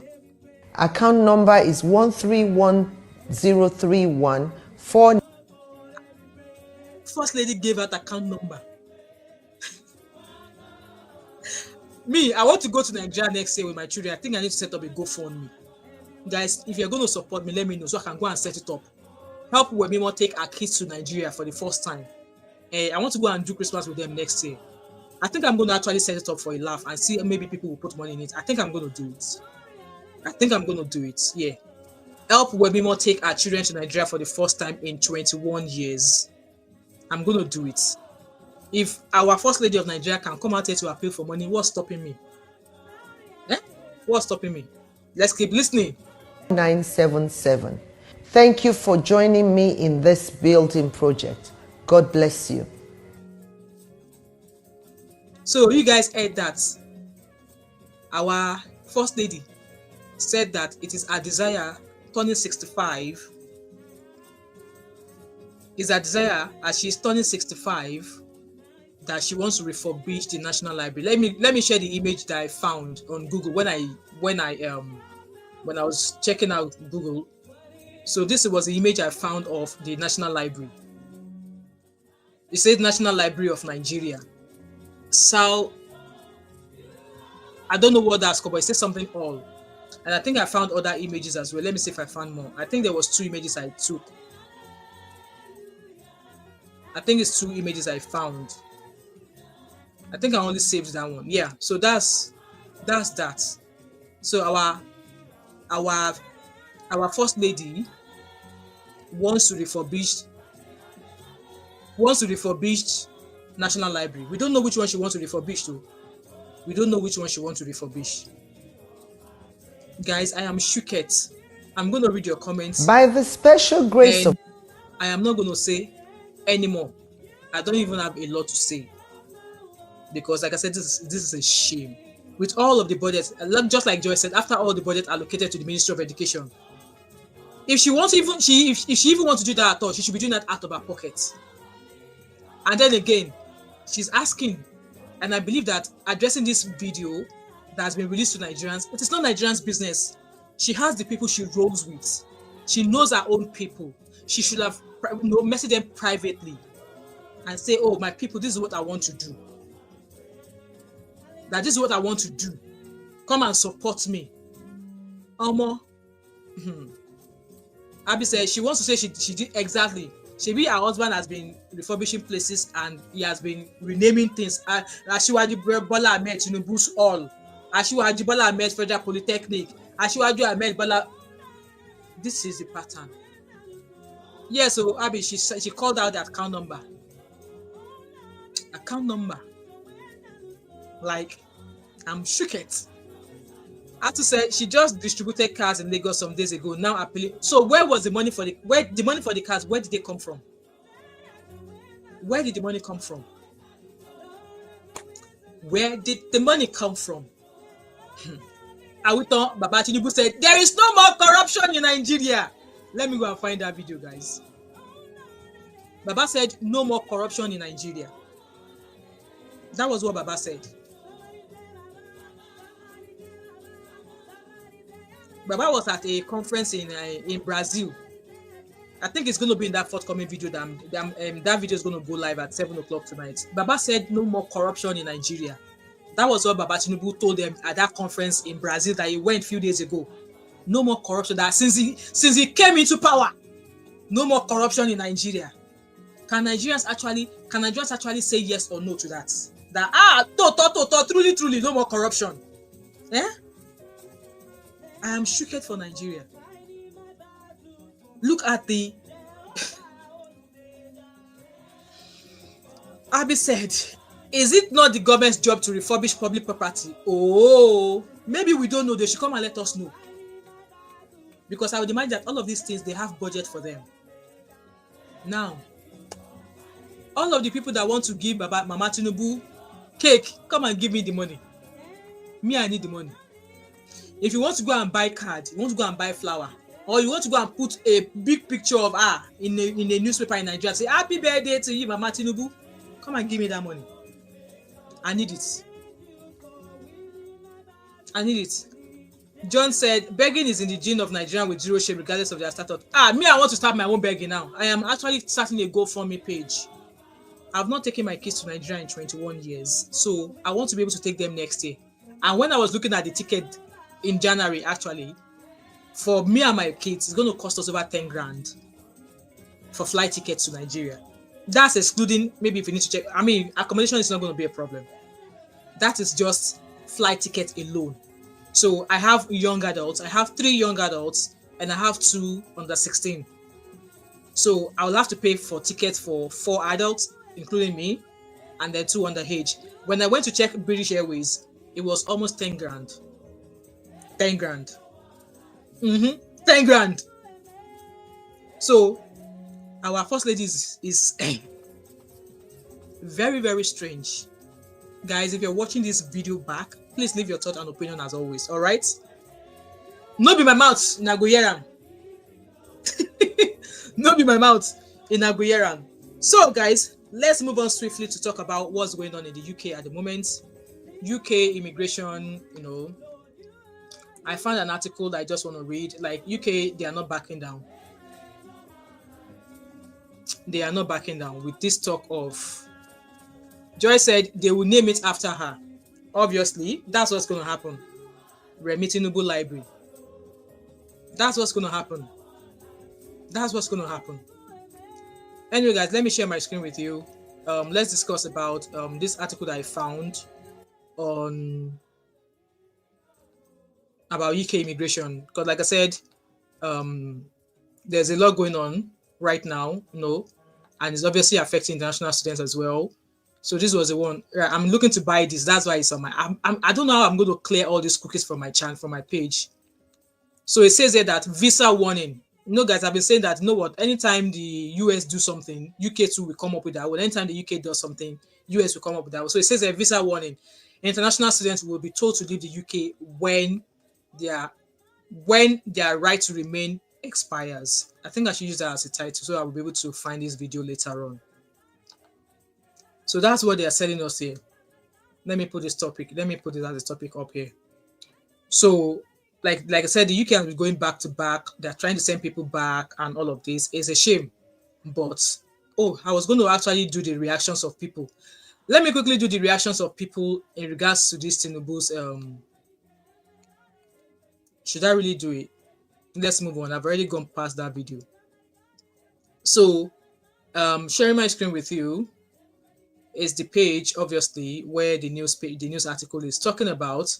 It says here that refugees are to be barred from bringing their partners and children to the UK under a family reunion scheme until it has been reformed. Yvette Cooper told MPs on Monday. That was yesterday. So the Home Secretary told the Commons the Channel migrants would only begin to be deported back to France later this month. More than 2 months after Keir Starmer announced the new one in, one out deal with the President Emmanuel. What is the new one in, one out? I don't know. Meanwhile, the Prime Minister insisted he wanted to speed up efforts to empty asylum hotels before the next election. Like I said, in the past 2-3 weeks, there's been, protests going on about asylum seekers being housed in hotels. People are like, British people are homeless, no accommodation for them. Why are asylum seekers being placed in homeless accommodation? Blah, blah, blah, blah. This is the start and all of that, So it's just, like I said, I don't blame them. Okay? If things were to be good in these people's country as well, they would not be coming by boats into the UK. So it says that there are currently more than 32,000 asylum seekers in some 210 hotels at a cost of nearly £6 million a day to the taxpayer. That's a lot. Speaking to BBC Radio 5, Lemach Colley, Sir Keir said, when it comes to the asylum hotels, I want them emptied. I've been really clear about that. I completely understand why people are so concerned about it. And there's accommodation shortages in the UK right now. I was watching a video on Instagram yesterday where a lady was complaining about the type of accommodation she was given, that the accommodation was like a container that's been made into a bedroom. And I'm like, and I was thinking in my head that, well, you should be happy that you even got an accommodation that is being made out of a container. There are people who don't have accommodation who are sleeping under the bridge. So if you've been given something, yes, it might not be what you're looking for. It might not be what you're expecting to get. But if you've been given somewhere where you can get hot water, where you can keep warm, where you can cook, where you can sleep, where the cold is not going to massacre you, where the cold is not going to shred you into pieces, You should be thankful for it. So it was actually being questioned by a news report. If I find that video at some point, I will insert it in this video once I'm editing it back again. And I was like, you know what? This thing that this lady has, it might not be the perfect accommodation for her, but you have somewhere. There are people, even unborn children, British people that are born and bred here, that do not have accommodation. They are sleeping in hostels or even on the street. And you got something and you're moaning about it. There's housing shortages here in the UK. There's housing shortages here in the UK. And it is not all of us that will be homeowners in the UK. You guys know how I've been going on about how, according to my housing association, I've been told that I needed a 5-bedroom house. Do they build 5-bedroom house here? No. The maximum they build is 4-bedroom. And those 4 bedrooms, they don't come available. It's like people who have ever lived in 4-bedroom, once their children grow older and they move out, they don't ever leave that accommodation.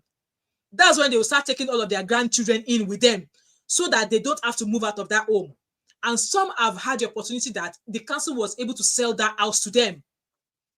This flat that I'm currently in, I have the right to buy, but I don't want to live in a flat. That's the only issue I've got. And I was looking at 4-bedroom houses. Even now, I know I don't need 5-bedroom houses because my kids are at that age whereby they will start moving out. And of what use will it be if I go on to go buy a 5-bedroom house? It's not even as if I can afford it now anyway, because I was looking at a 5-bedroom house. One of my friends, one of my friends that has an Odogu husband, they have a 5-bedroom house out of Glasgow. And the husband was actually saying to my husband that they bought that house for 500 grand. That house has 2 garages. You need to see, like, when I went visiting that house, I was like, oh, ma, I want this kind of house. And my husband was just using one kind of height to look at me. That you better be careful. You better be careful, which is the kind of look he gave me. Because I went to that house, I was like, wow, 5-bedroom house. It has 2 garages. It has 2 parking spaces in front. You have your own, like, it's a standalone. The garden at the back. The husband said it was 500,000 pounds. And I would imagine such house, you'll have a deposit of maybe at least nothing at all, maybe 25%. Otherwise, you'll not finish paying that mortgage before you stop working. Fatai said, just a piece of about Kemi Badenoch. It's good narrative about Kemi. It's not a narrative speaking to this, but manner of governmental. All right, okay, thank you for that. So, housing, they don't, if you're looking to rent from the council, they don't build 5-bedroom houses. They don't, not nowadays anyway. They used to build 4-bedroom houses, but that 4-bedroom houses, if there's anybody that has been waiting on 4-bedroom houses for a very long time, they don't often give those people who have been waiting. Example, like me. They give it to younger families who are now just raising younger children. And in my own opinion, I think it's wrong because children of the same gender below the age of 10, they can share a bedroom. Even if it's a boy and a girl, they can share a bedroom up until 10 years of age. When they are above the age of 10, then they have to have their own separate bedrooms. But then they will deny people who have children of 16, 17, or even 15 years old, they are still sharing bedroom, the same gender. And I was speaking to my local MP about this a few weeks ago that something has to change. So somebody now that is now complaining that, oh, they put her in a container, there's housing shortages. So if you're able to get something as an asylum seeker, you should be thankful because some people do not have the opportunity. Some people do not even have accommodation. So I just have to put that out there. Okay. So the article continues saying that asked to commit to a date to empty asylum hotels, the Prime Minister replied, well, we've said we'll get rid of them by the end of the parliament. I would like to bring that forward. I think it is a good challenge. I want to bring that forward. To achieve the 2029 target, Ms. Cooper said ministers were looking to restrict migrants' eligibility for hotels, to expand other sites such as RAF weather fields, and find alternative cheaper accommodation, including former student blocks and government-owned properties. Like, they're trying their best to actually find accommodation, but I don't know. It's gonna be a long thing. It's gonna be a long thing. It continued there saying that on Monday, Epping Forest District Council announced that it will be seeking to appeal to the Supreme Court to reinstate an injunction shutting the Bell Hotel to asylum seekers. So they're actually closing some hotels down so they could use it to house asylum seekers. After it became a focus for anti-immigration protests, this comes after the Home Office won its Court of Appeal claim to keep it open on Friday. So he continued here that in a statement to the Commons on the first day back after summer recess, the Home Secretary announces visas for newly approved asylum seekers to bring their wives, partners, and children to the UK will be suspended until the system has been revamped. Refugees will instead have to apply through the family scheme for British citizens who have to show that they have a joint income of, yes, I agree with this, of at least £29,000 a year before they are allowed to bring their foreign partners to the UK. Miss Cooper, it's a long read, but if anybody wants to read, that's that. And I think there's a video there that I don't know what that video is about, but let's play the video anyways.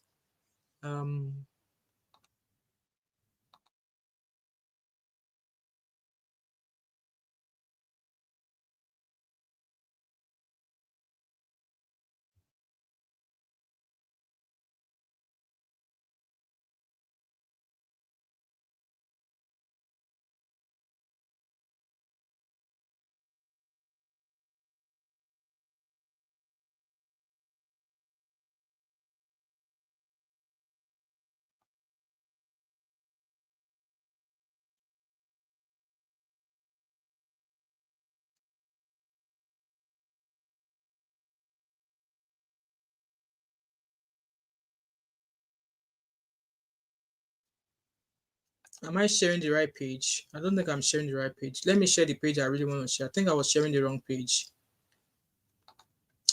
Let me share. I think I was sharing the wrong page. Yeah, I think this is it.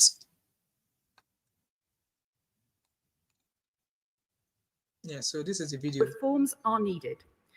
So in our asylum policy statement later this year, we will set out a new system for family migration, including looking at contribution requirements, longer periods before newly granted refugees can apply, and dedicated controlled arrangements for unaccompanied children and for those fleeing persecution who have family in the UK.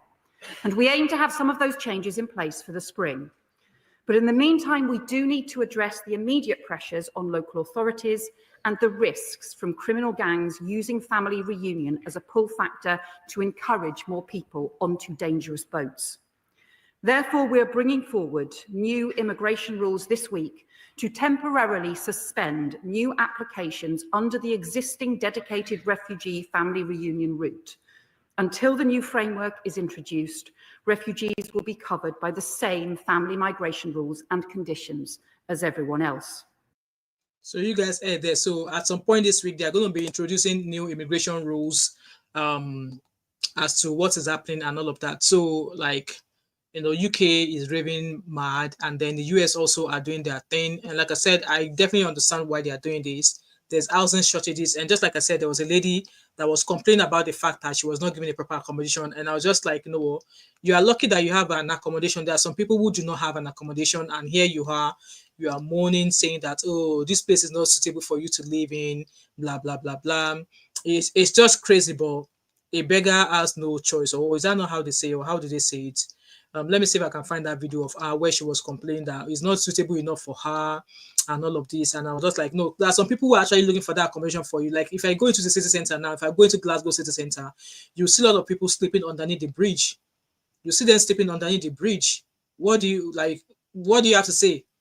I'm sure they will have said no at some point as well to whatever. And yeah, they'll give you the chance of multiple accommodation. If you don't accept it, they'll give it to somebody else. And there are some other organizations whereby if they offer you an accommodation, you reject it, they don't offer you another one again. And like I said, not be only Nigerians they seek asylum, other people are also seeking asylum, but this is also going to impact on almost everybody. And I guess this is the advice to us that speak to your government. Your government needs to be making your country of abode, your original country of abode, make it better for you, so you don't come. And like I said earlier on, from the beginning of that video, from this live stream, in the beginning of it, that Nigerians know they enter boat, enter UK. That I can tell you, Nigerians know they enter boats. Hence why at times when some of these news are being shared, I hardly bring them here. But we'll see what that new immigration rule is going to be this week. And if I see what it is, I'll definitely be bringing it here.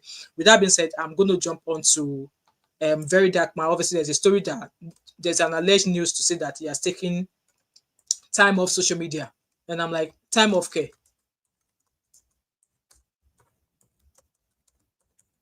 The Very Dark Man has taken time off social media. And I'm like, it's not possible. What happened? Why is it taking time off social media? Obviously, the last video I heard of from him was when he came out to obviously say, oh, now that finance is gone, blah blah blah blah blah blah. That he obviously that he came obviously I think he did that, and there was another video where he gave people rules that if you want to bring your story to me, this is now the requirements. If you're not going to follow that requirement, don't bring your case to me. I don't want to play any of these videos because I've seen some people saying that it's been striking their videos and stuff like that. So I don't know how true this is. Okay, I don't know how true this is, but I'm sharing my screen with you. There's this blog that says that breaking news. This blog was shared about 14 hours ago, so it's not confirmed. But just like I was looking at this view now, I went on to Very Dark Man's page, and he just posted something about his logo. And recently there was a video on his channel where he said he now has an office, so he's going to be opening an office soon. He's going to open an office soon. So according to this blog post, it says that finally VDM has officially retired. In your wildest dreams, has he officially retired? This was said from today. I believe this was from yesterday. He will handle no case. It won't. How can you be a blogger and you can't even construct a proper sentence? I believe this person wants to write, it won't be constructing nor rebuilding no schools. It won't empowering Kai Oyinbo, and you say you are a blog. Whoever who owns this blog, please help us to tell him to learn how to write proper, It won't be empowering people to learn a trade. It won't be fighting any fake brands again. He has officially stopped and handed you guys to the likes of Easy and Co. God sent you all a savior and you guys stoned him, okay? Called him names like manipulator, etc. Okay? It's time to handle yourself now. If you need help, rush to the government directly or Easy, okay? This person said, moral lesson, the day will happen, Jehovah Jireh, the day this will happen, the day VDM will decide to do this, that's the day many of you will come back to your senses. Like this blog, I'm sorry to say you don't have sense. Is VDM the government? And I want to believe you'll be Nigerian. What are you doing to call out the goddamn government that we have? What are you doing? I don't intend to call this blog out, okay? But VDM only came into limelight how many years ago? Before then, what's stopping Nigerians from standing up to their government? I don't really want to read this blog anymore. I'm sorry. I really don't want to read anything from the blog. Okay. I really don't want to read anything from the blog. So, one thing you guys need to understand is this. And I think I've said it before that, the likes of VDM, nobody today we have the likes of VDM. Nobody today we have the likes of VDM. There's always been people who do activism, okay? People do activism and they do it differently. Do I agree with the way he's been doing his activism? Hell no. Hell no. I do not. And I've come out here to give him his flowers for when I agree with some of the things he's done. But yeah, he now has a what's it called? A motto. 99 bad, 1 good. Or 99 good. No, I think it's 99 bad, 1 good. Look at the likes of Harrison Gwamishu. The way he does his activism. That is what we call activism. Look at the likes of Omoyele Sowore. Even though that one too has some sort of like talk, has he ever done? Like, these are people that have been in activism before Very Dark Man. Can their own, and they do things, they get answers. Without leaving anybody making them feel bad for the way they've reacted. But I don't think there's anybody that will watch Very Dark Man that doesn't get triggered in the wrong way. So even the job, whatever activism that he says he's doing, he alone. Yes, some people are Nigerians are happy that, oh yes, he's the Messiah. Can he do it alone? Can one person? Do you know how wide and massive Nigeria is? Abi said, hello, office in 2025 when everyone is alleged. Exactly. Do you know? Do you guys know what Nigeria is? And you think it's only VDM alone that can do that? And I don't agree with the way he does things. In the past, There was a way he was doing things and he was getting results. Nowadays, now, I've actually started to notice some things in the way he does things. He grabs a case, he does it the way he would do things, and he doesn't get results. Look at the case of Bobrisky. He called out Bobrisky, called out the Falanos, called out those who were involved in that story. And now he's giving himself a name. At least I was speaking to someone, and permit me to use these things you said to me, Uncle Beno. Easy said, Very Dark Man is a content creator.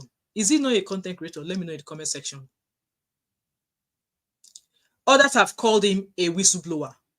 In a way, yes, he's a whistleblower, because why? The case that happened between Bobrisky and the rest, somebody leaked that information to him because that person had an issue with Bobrisky.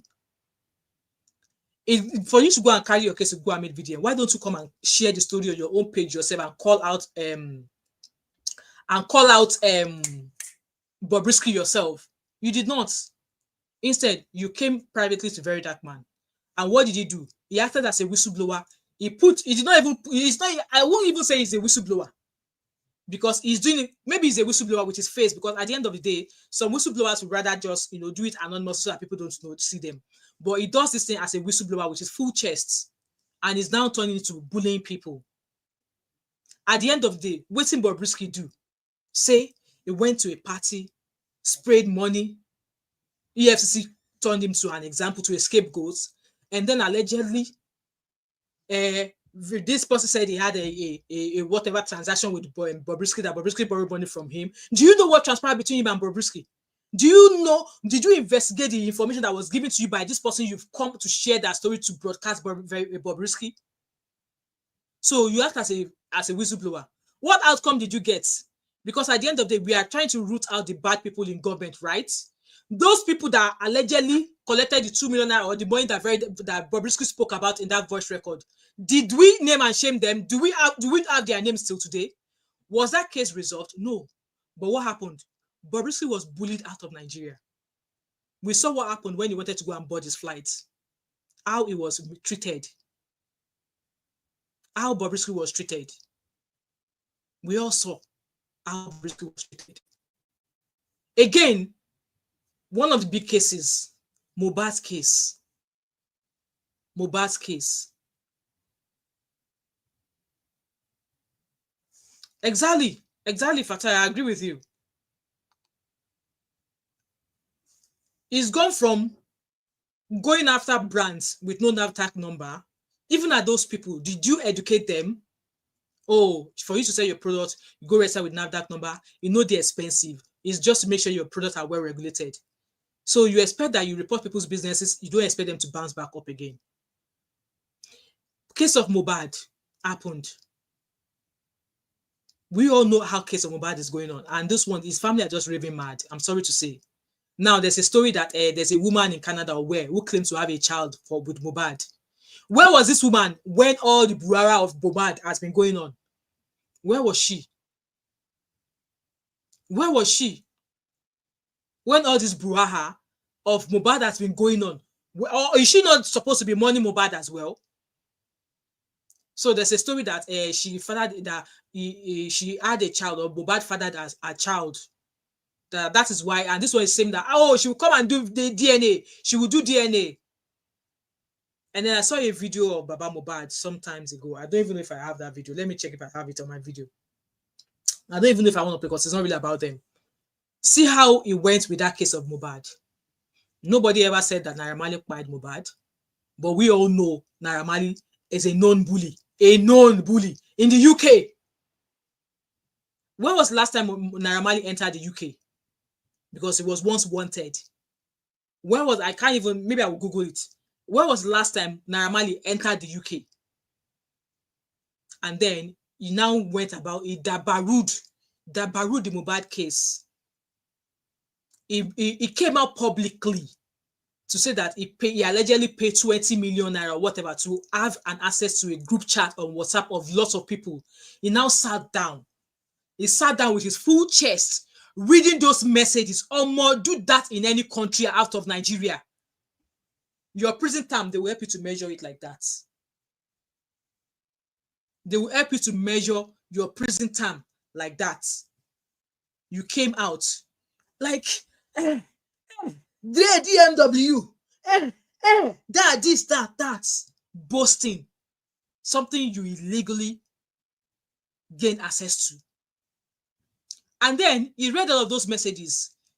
The person he was whitewashing, while he was still whitewashing that person was still stylishly bullying and threatening Yabo Ojo. Ma bonle ekodun, come home, Lagos is sweet. Because apparently Yabo Ojo is in Canada. She's a new grandma. She's a new grandma.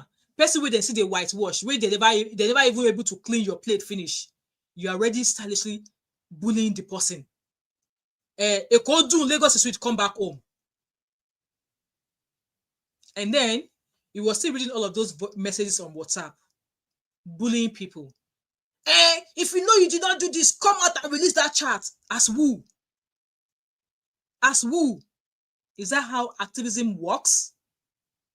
Even in this modern Gen Z age, we never see any activism or any activist. Harrison Guamishu. I will always point to Harrison Guamishu. Harrison Guamishu was involved in a case involving 3 women or 2 women that were, till tomorrow, Nigeria police refused to come and give us a report about them selling an afiba. And there was a man in the UK that was going back to back. Anybody that spoke about that case, this man put me on his page. People were blasting me. He even came out to come and swear for his children, not mine. Did we ever see Harrison Guamishu? Now me justice, now me justice. Now clinical movement. Did we ever see Harrison Guamishu do that? School is not a crime.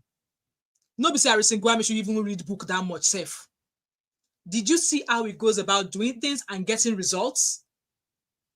So he was talking about these WhatsApp messages. Did he eventually tell us who pied Mohbad? Did he eventually tell us who pied Mohbad from the chat that he told us to read? Now you know why I decided to do that. You instigated the public against the widow, dragging them on DNA or no DNA.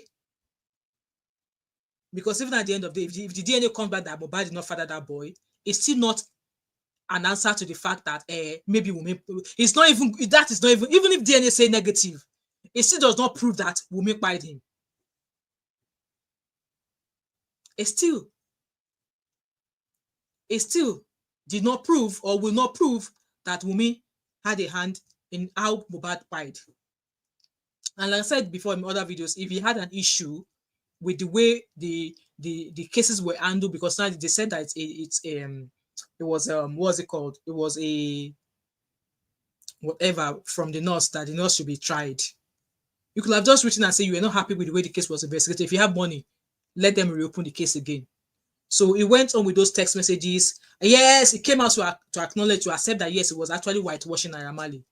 Naira Marley is somebody that you were the one who came out to say whether they do them or not. Those people, they should first of all lock them up.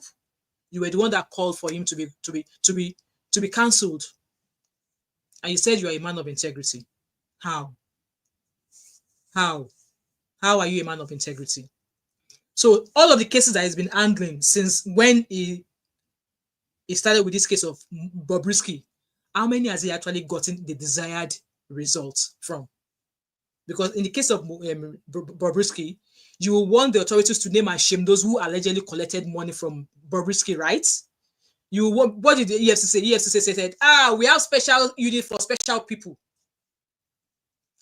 Case of Mohbad, what have you desired? We are still yet to know who pied Mohbad, because people have the motion that someone pied Mohbad. Has he told us who pied Mohbad, even from the chat messages? Or is he just taking a pause until Yabo Ojo gets back to Nigeria, then he resumes again? Because I believe that's what he's doing. I believe he stopped talking about Mohbad case until Yabo Ojo enters back into Nigeria, and then he's going to start again. And then Naira Marley too will start again. And then again, the recent one, Fina and her sister. What has he achieved? He is no longer embarking on cases because he wants results. If he actually wanted results, in this case that just happened, may God rest the soul of Fina's sister, Ruth. if he was actually after results, that trashing that he came out to trash Fina, he wouldn't have done it in the public. He would have taken it, he would have done it in the back end. He would have done it privately. You might still be mad, but you could have continued to render your voice to the cause, because there was a cause here. There's a motion, there's a move that you are trying to get, that is get Dangote to do the needful by the victim. But what did you do? Because of they don't want me for meeting, or they want me for meeting, or the deceased has children, or the deceased does not have children, or they don't, you know, all of that, Dabaru and some people with no brains, they now started facing the person who has a voice to fight for our family, who has the voice to fight for our sister. Because how many Dangote victims actually has the platform?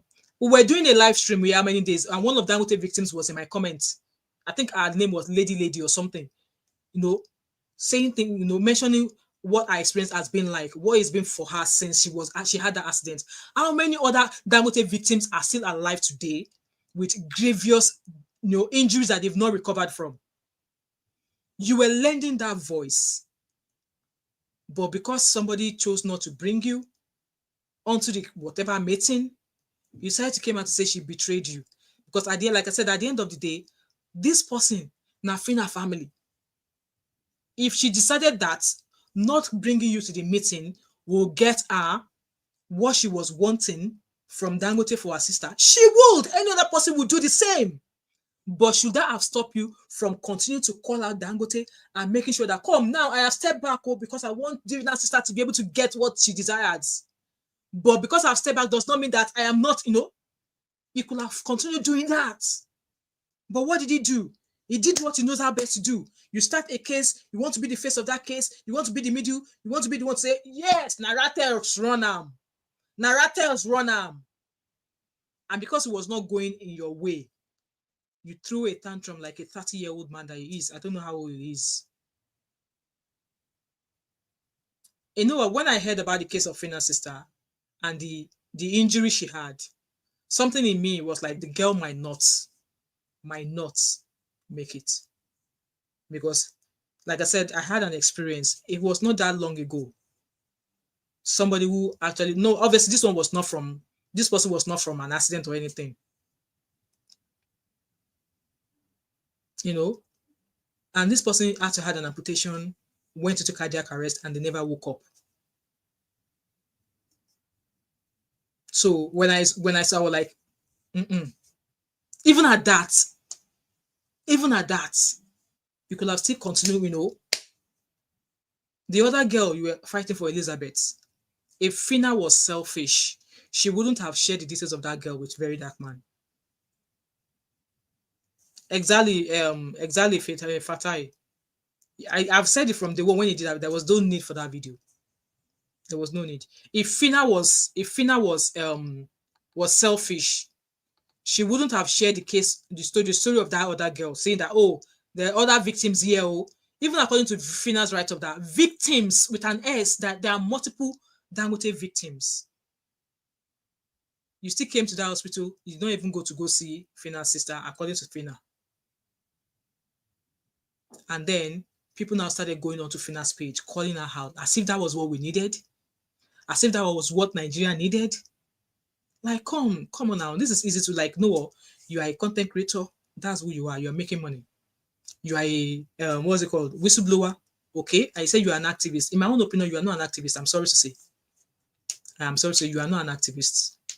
Anyway, let me quickly share this thing that I found on his page. And then I'll round up this session because I've been here for 2 hours already. I'm starving. Let me share my screen with you. And just like I was saying that he has taken off social media, and then boom, Uncle dropped this. Ratters, bottom of the government, Naija for life. Shout out to all my niggas. Ratters, now we get social media. Ratters, bottom of the government, Naija for life. So he released this image 3 hours ago. No, he's not. He's not taking time off social media. He has not taken time off. He's just preparing. So he said he's the Rattle movement. He's the fourth arm of the government. And what do these people do? Anybody that does not agree with them, they come out here, they curse, they lash out. One was actually threatening me a few days ago under one of his comments, and I tell him, say, they're not born your papa well. They're not born your, just give me location. They're not born your papa well. You don't want to try that with me. He was actually threatening me. In quotes, make sure say I don't catch you. I thought say now your papa make you go catch first. Because if you get job, if you know where your next meal will come from, you will not be queuing under his page and be threatening people. And this is not the first time. I've seen posts, several other people's posts saying that anytime anybody disagrees or goes against him, they come into your DM, they start threatening you, they curse you. Over what? And he said you are what? Like, exactly. You know, Sam Larry said he's not close to being. He's not. That's why I said he's not an activist. He's not an activist. He's nothing close to an activist. I'm sorry. He's not. Like, there are some people who actually really study him, who actually knows him very well because they've studied him. For me, I believe that a day will come and we will know the true. We will know his true intentions. We will know his true intentions. Like I said, a lot of people that I speak to, they already know who he is. But for me, I just can't agree. I mean, this last case that he did, it was just, it was just, it was a lot. It was just a lot. It was just a lot. It was just a lot. Yeah. It was just a lot. And lastly, before I go, have you guys seen Hilda Bassi? Hilda Bassi is about to embark on cooking the largest jollof rice. Have you seen that post, guys? Let me share my screen with you. And that will be the last story I'm doing this morning. Hilda Bassi wants to cook for us.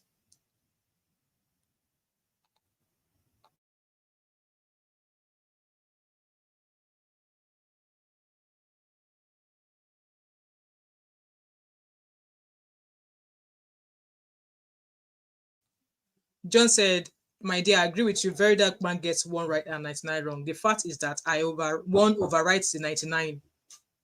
One overwrites the 99, considering now lots of people are careful with what they do. We just need to educate him. He's not ready to listen to anybody. We want to educate him. He's not ready to educate him. His lawyer. You want to, for his lawyer to say that he does not listen. The Jade Yonju was his lawyer. The Jade Yonju said he does not listen. So who do you want to advise? Guys, let's move on to Hilda Bassi. So I found this post of Hilda Bassi. She wants to she's embarking on cooking the largest pot of jollof rice. So let's listen to her. Keep us awake until we make them reality. In 2023, it was the Hilda Bassi Cookathon that took the world by storm.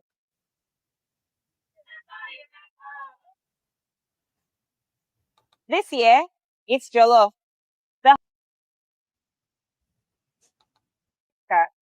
A taste that tells our story.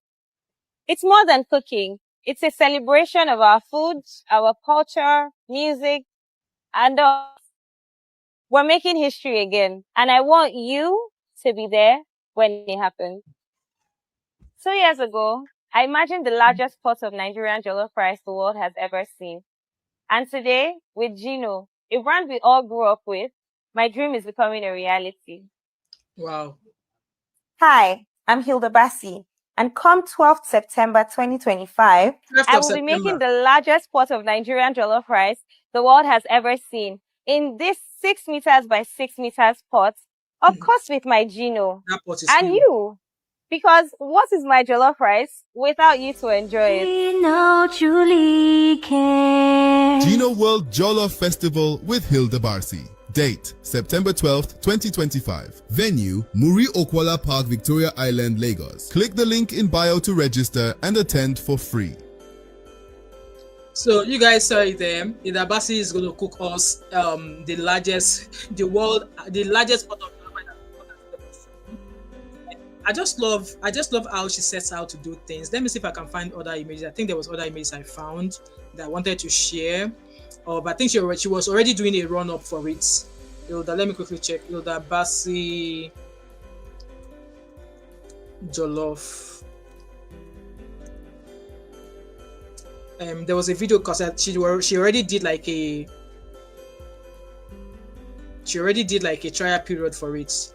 So let me share my screen with you. She already did a run up of the way they do try and error, like how it's going to be and stuff like that.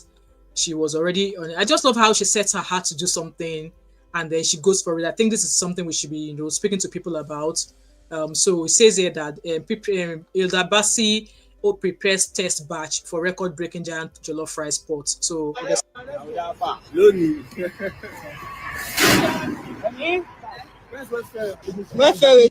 Nice that, but it's a new day. Might get caught up in a new. I'm removing the song because I don't want copyright. So that's our test batch. So that's our test batch. She's test batching.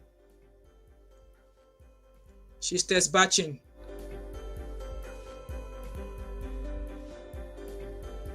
She's test batching, oh. I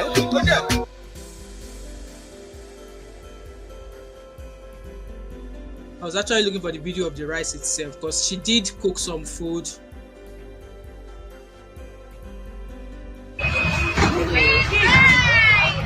Dry run.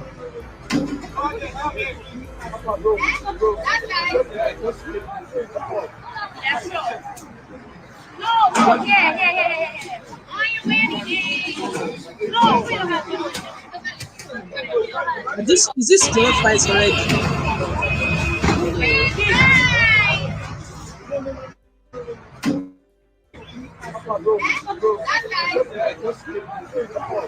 It looks like rice to me, but it seems like that's the first one of the dry run test.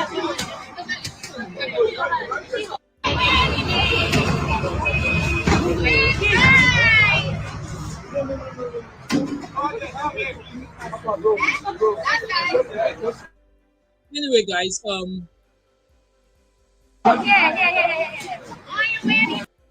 Anyway, guys, so this is the last topic for today that I have decided to touch on.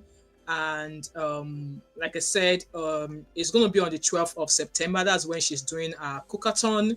And I just wish her all the best. Like I said, you know what, she's someone, in a way, in terms of when you want something and you go for it, she's someone you want to emulate.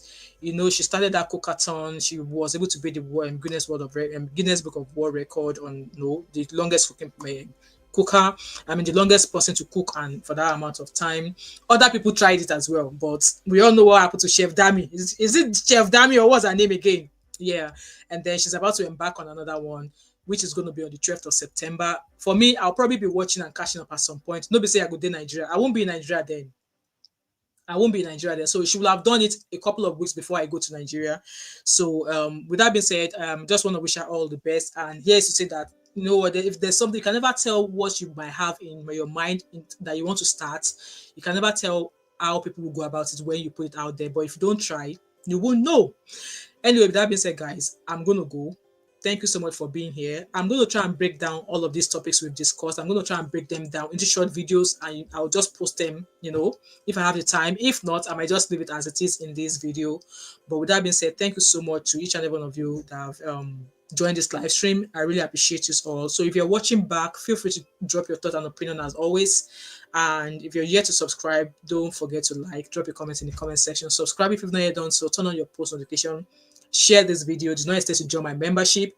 And let me see if I can go find all of the members on my channel actually paying. Yes, I have paying subscribers. I mean, I have people on my platform who actually pay. Yes, they support me, and let me find their names so I could give them a shout out, because I've always wanted to do this, but I often forget. So let me go find them out and give them the desired shout out. Okay, desired shout out. How do I find them actually? How do I find them? Membership. Let me go find them. cause their name. So the first person is Abby. Shout out to Abby, and shout out to Ebere Olu Ebube. Thank you so much. Shout out to UG Dixon. Thank you so much, and shout out to Life with Natu. These are my members, and they pay. I mean, they gift me $2.99 a month, and that goes a long way for my channel as well. I mean, it helps. It helps. Okay, it helps. Thank you so much for that. John said, first time watching you live, and I enjoyed it also. I also like your courage, especially to be open. Thank you so much, John. I hope you don't become a stranger on this channel. Thank you. Fatai said, for what is what, just disagrees with you about Kemi Badenoch a little bit. Other than that, nice one. No worries at all. We agree to disagree. That's fine. No problem at all. Anyway, with that being said, thank you so much, guys. And like I said, I'll see you guys later on. I've got a video I was able to compile where it's more or less like trending topics in Nigeria up until the weekend there. And that video is going to be live on my channel from about 6 o'clock tonight. With that being said, thanks so much, guys. Have an amazing Tuesday, and I'll see you guys later. All right, bye for now. Bye.